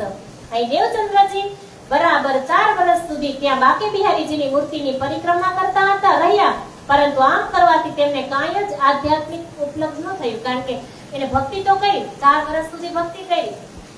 જ્યારથી પ્રશ્ન થયો ત્યારથી જ એને ભક્તિ કરવાની ચાલુ કરી દીધી, પણ એને સંતોષ થતો નથી. પણ હવે એને એવું થાય છે કે અહીંયા તો હવે એને કઈ એના મનને જેટલી શાંતિ મળવી જોઈએ ને એ એને મળતી નથી. આ તરફ પિતાશ્રી મતુ મહેતા જે યુવાની તરફ આગળ વધી રહેલા દેવચંદ્રજીને પોતાના ધંધાકીય કાર્યમાં ધીરે ધીરે રસ લેતા કરવા માટેનું વિચારવા માંડ્યા. તેઓ ઊંટ તથા ઘોડાની લે વેચનો ધંધો કરતા હતા. એકવાર તેઓ કચ્છ પ્રદેશમાં આવેલા ભુજનગરમાં વેપાર અર્થે ગયા તો દેવચંદ્રજીને પણ પોતાની સાથે લઈ ગયા. અને ભુજનગરમાં ફરતા દેવચંદ્રજીએ જોયું કે અહીં તો ઠેર ઠેર મંદિરો છે તથા દરેક મંદિરમાં કોઈક ને કોઈક સંત કથા વાર્તા કહી રહ્યા છે. અહીં તેમને લગભગ 2 થી 3 દિવસ જેટલું રહેવાનું હોવાથી સત્સંગનો વધુ લાભ લઈ કંઈક વિશેષ જ્ઞાન પ્રાપ્ત કરી શકાય નહીં, કારણ કે 2-3 દિવસ રહેવાનું હતું ત્યાં. હવે એના પપ્પા ઘોડાનો અને ઊંટનું લેવેચ કરતા હતા ભુજનગરની અંદર. તો એક દિવસ દેવચંદ્રજી મહારાજ જેમ જેમ હવે મોટા થતા જાય છે તો એના પિતા વિચારે છે કે હવે હું આને મારા ધંધાની અંદર લઈ લઉં તો એને થોડી થોડી સમજણ પડવા માંડે. તો લઈ જાય છે ત્યાં તો ઘણા મંદિરો છે. તો જોવે છે તો બધા મંદિરની અંદર કોઈ સંત હોય ને, છે પૂજારીજી હોય, સંત હોય, કથા કહે છે. પણ 2 થી 3 દિવસ રહેવાનું છે. તો 2 થી 3 દિવસની અંદર તો શું પ્રાપ્ત થાય? 2 થી 3 દિવસની અંદર તો શું સાંભળી લે? એવો વિચાર કરે છે કે 2 થી 3 દિવસની અંદર તો હું શું પ્રાપ્ત કરી લઈશ. બાત તબ કી મન में रहे मैं जाऊं कच्छ में, तहां जाए के खोज करो पाओ परमेश्वर पीन से. હવે આમ 2-3 દિવસમાં પિતા અને પુત્ર બંને વેપાર કાર્ય કરીને ભુજનગરથી પાછા ઉમરકોટ આવી ગયા. 2 થી 3 દિવસ રહ્યા ત્યાં. પણ દેવચંદ્રજી મહારાજે ત્યારથી જ નક્કી કરી લીધું કે હવે એની મનની અંદર લઈ લીધું કે હવે હું ભક્તિ કરવા તો અહીંયા જ આવીશ. કે ભુજનગરમાં મંદિર સત્સંગના વાતાવરણથી પ્રભાવિત દેવચંદ્રજી મહારાજનું મન હવે ઉમરકોટમાં રહેવા માટે ચોટતું નથી. કારણ કે અહીંયા જોઈને ગયા એને તો એની તાલાવેલી છે કે મારે પરમાત્માના દર્શન કરવા છે, કે મારી અંદર જે આત્મા છે એનો માલિક કોણ છે એ ગોતવાની એને હવે તાલાવેલી લાગી છે. તો ગયા ભુજનગરની અંદર અને ત્યાં કેટલાય મંદિરો જોયા. ત્યાં 2 થી 3 દિવસ રહ્યા અને પાછા આવી ગયા ઉમરકોટની અંદર. પણ ઉમરકોટની અંદર હવે એનું મન લાગતું નથી. તેમને મનોમન એ સંકલ્પ કરી લીધો કે હું કઈક ઈ રીતે વહેલી રીતે કચ્છ ભુજ પહોંચી જાઉં. એને હવે એવો અંદરથી સંકલ્પ કરી લીધો કે હું જલ્દી હવે કચ્છ પહોંચી જાઉં અને ત્યાં જઈને સત્સંગ દ્વારા ખોજ કરી પરમેશ્વરની પ્રાપ્તિ કરી લઉં. હવે ત્યાં જઈને હવે એના મનની અંદર એક જ વસ્તુ આલે છે કે મારે હવે કચ્છની અંદર જવું છે. બસ મારે હવે ભુજની અંદર જવું છે. घर में खटपट रहे मन में रहे वैराग, दुनी से वेर रहे उन्हें देखे लगे आग. ઘરમાં મને લાગતું નહોતું અને માતા પિતા સાથે ખટપટ થતી રહેતી હતી. તેમના મનમાં દુનિયા પ્રત્યે વેર ભાવ અને પરમાત્મા પ્રત્યે પ્રેમ જાગૃત થઈ ગયો. દુનિયા પ્રત્યે વેર ભાવ થઈ ગયો. હવે એને દુનિયાની વાત ગમતી નથી અને પરમાત્માની સાથે એને પ્રેમ થઈ ગયો. અને સંસારના સૌ સગા સંબંધીઓ અને ઘર દ્વારા તેમને અગ્નિ સમાન લાગવા લાગ્યા. ઘરના સંબંધીઓ એને અગ્નિ સમાન લાગવા લાગ્યા. તેમની અભિરુચિ માત્ર આધ્યાત્મિક વિષયોમાં સ્થિર થવા લાગી. અને તે શિખાપન બહુ તંગ કર થકે સબ કોયા, એ ફિરાએ જો ફિરે કહે સમજાવે સોય. દેવચંદ્રજી બાળપણથી જ આ પ્રકારની આધ્યાત્મિક વૃત્તિ જોઈને માતા પિતા તથા સગા સંબંધીઓ તેમને સમજાવતા અને ચિંતા વ્યક્ત કરતા કે પણ દેવચંદ્રજી પર કોઈની વાતની અસર થતી નહીં. એ પરમાત્માને પ્રાપ્ત કરવાનું લક્ષ્ય તેમના મનમાં જાગૃત થઈ ચૂક્યું. શ્રી દેવચંદ્રજી કે મન में जाओ कहूं विदेश, तहां जाए के खोज કરો કોઈ માહે દે ઉપદેશ. એટલે કે દેવચંદ્રજીએ મનમાં નિશ્ચય કરી લીધો કે આ લક્ષ્ય સિદ્ધિ માટે મારે પોતાના ઘર તથા સગા સંબંધીઓથી ક્યાંક દૂર ચાલ્યા જવું જરૂરી છે. અન્ય વાતાવરણમાં જઈ હું મારી ખોજ પ્રારંભ કરી શકીશ તથા મને કાંઈક મહાન સંતનો ઉપદેશ પ્રાપ્ત થઈ શકે. આ સમાચારના નિરાકરણ માટે તેઓએ ઠેર ઠેર વિવિધ પ્રકારના વિકલ્પોની તપાસ આદરી. તેમને એક જ પ્રશ્ન સતાવતો હતો કે આ પરિસ્થિતિમાંથી બહાર નીકળવાનો કયો ઉપાય કરવો. હવે અંદરથી બસ એને કાંઈ જ નહીં. હવે એને બસ ભુજની એને કચ્છ ભુજની અંદર મંદિર જોઈને આવ્યા ને ત્યારથી જ એના મનની અંદર એવું થઈ ગયું છે કે હવે હું ત્યાં જ જાઉં અને હું પરમાત્માની પ્રાપ્તિ કરું. પૂછત ફિરે સબ ઠોર કોઈ મુझे बतावे राह, या समय राज उमरकोट का ताको वजीर जाए कहां. ઉમરકોટ ગામમાં એવા દૂર મારવાડ પ્રદેશમાં હતું. ત્યાંથી કચ્છ સુધી જવા માટે સહેલાઈથી કોઈ પણ સંગાથ નહોતો મળતો કે ન કોઈ વાહન વ્યવહાર કે આવવા જવાનો રસ્તો હતો. એવામાં ઉમરકોટના રાજાના પુત્ર વિવાહ માટે વજીરને ખાંડું લઈને કચ્છ જવાના હતા. એ વાતની જાણ દેવચંદ્રજીને થઈ. તરત જ તે વજીરના ઘરે જઈ અને તેની તપાસ કરી. હવે જાવું તો છે પણ ઉમરકોટ ગામની અંદર ઉમરકોટથી અને કચ્છ ભુજમાં જવું છે પણ ત્યાં કોઈ વાહન વ્યવહાર નહોતો. કારણ કે રણ પ્રદેશ હતો એટલે કોઈ વાહન વ્યવહાર નહોતો કે હવે મારે જવું છે તો હું જાઉં કઈ રીતના. ત્યાં એને ખબર પડી કે એના ગામના જે રાજા હતા ને એનું ખાંડું એટલે કે એની જાન જવાની હતી કચ્છ અને ભુજની અંદર. તો ત્યાં જઈ અને તપાસ કરી કે ખાંડા વિવાહને કો જાતા થા કચ્છ में 2 से असवार एक बहल उतावले पहुंचने. દેવચંદ્રજી એવું સાંભળ્યું કે વજીર રાજકુમારનું ખાંડું લઈને વિવાહ અર્થે કચ્છ જનાર છે તથા વહેલા પહોંચી શકે તો મારે 200 જેટલા ઘોડા ઊંટ સવારીઓ તથા એક રથ પણ તૈયાર કરેલ છે। श्री देवचंद्र जी ने सुनी गए पूछने तीन के तीन वजीर ने बातें करी हम कच्छ जाएंगे। आ बात सांभળી તરત જ તેની તપાસ કરવા માટે તેઓ વજીર પાસે પહોંચ્યા અને વજીરે જ્યારે પોતાના કાર્યક્રમની વાત કહી ત્યારે દેવચંદ્રજીએ કહ્યું કે મારે પણ કચ્છ જવું છે અને હું આપની સાથે આવવા માંગુ છું। હવે કહે છે કે મારે પણ હવે કચ્છ જવું છે, હું તમારી સાથે આવવા માંગુ છું। રાજા પાસે જાય છે અને કહે છે कि हमारे હવે કચ્છની અંદર તમારી સાથે આવવું છે। વાત કરે છે तब पूछा उन्होंने क्या असवारी तुम्हारे हम संग क्यों पहुंचो के प्यारे असवार से। ત્યારે વજીરે પૂછ્યું કે શું તારી પાસે કોઈ સવારીનું સાધન છે? ખરું કે સિવાય પૂરું ઝડપે દોડનાર ઊંટ તથા ઘોડાની સાથે સી રીતે આવી શકીશ? કે ઊંટ અને ઘોડા તો કેટલા દોડે, તેની સાથે કઈ રીતના આવી શકી? તારી પાસે કોઈ આવવા માટે સવારી છે? तब कहा श्री देवचंद्र जी हम चले आवेंगे तब उन्हें विराजे जिन आओ संग हमारे। आ सांभળી देवचंद्रजी महाराजे जवाब आप्यो કે હું તમારા સૌની પાછળ પાછળ ચાલતો ભાગતો દોડ્યા કરીશ। આવો ઉત્તર સાંભળીને વજીરે દેવચંદ્રજીને સાવધાન કરતા સ્પષ્ટ કહી દીધું કે ભાઈ અમે તને અમારી સાથે નહીં લઈ જઈ શકીએ, કારણ કે લઈ જાય તો એની માથે વાંક આવે ને કે તમે કેમ મારા દીકરાને લઈ ગયા તા, મતુ મહેતાને ખબર પડે તો એવું કે પણ હવે એને તો કહે છે કે તમારી પાસે કોઈ આવવાનું સાધન નથી તો તમે અમારી સાથે અમે તમને નહીં લઈ જઈ શકીએ। तब श्री देवचंद्र जी विचारिया मैं कहाँ पूछो इन्हो पीछे चला जाऊंगा आपने पाओ से। वजीरने आ प्रकारનો ઉત્તર સાંભળી અને દેવચંદ્રજી મહારાજ પોતાના મનમાં વિચાર કર્યો કે મારે શા માટે આને પૂછવું જોઈએ, મારે તો જાવું છે તો હું તો પગથી હાલીને જ એની પાછળ પાછળ વયો જાઉં, મારે હું કામ એને પૂછવું જોઈએ। घरों जाए के साज को राखी लेने लगे थारी कटोरा लोहरा और लोटा जल के। હવે નિર્ણય કરીને તે સીધા પોતાના ઘરે આવ્યા। ઘરે જઈ અને કચ્છ સુધીનો રસ્તો પસાર કરવા માટે જે ચીજ વસ્તુની જરૂરિયાત લગી ગઈ હતી તે ચીજો જેવી કે પાણી માટે એક લોટો, ભોજન માટે થાળી, વાટકો, કડાઈ વગેરે એકત્રિત કરી લીધા અને એક નિમચા કમર को और कपड़े पहने के पहुंचा बांध तैयार भये खर्ची बांधी तीन में। ઝડપથી દોડતા થાક ન લાગ્યો તે માટે કમર પર બાંધવા માટે એક કપડું અને પહેરવા માટેનો આવશ્યક કપડા, ખર્ચ માટે થોડાક પૈસા અને રસ્તામાં ચોર ડાકુથી સુરક્ષા માટે કટારી તલવાર લઈ લીધી હતી અને લે પ્રસાર કોડ રહે पिछला दिन રહ્યા કડી ચાર વે સાર અસવાર ભયે કરને લગે વિચાર।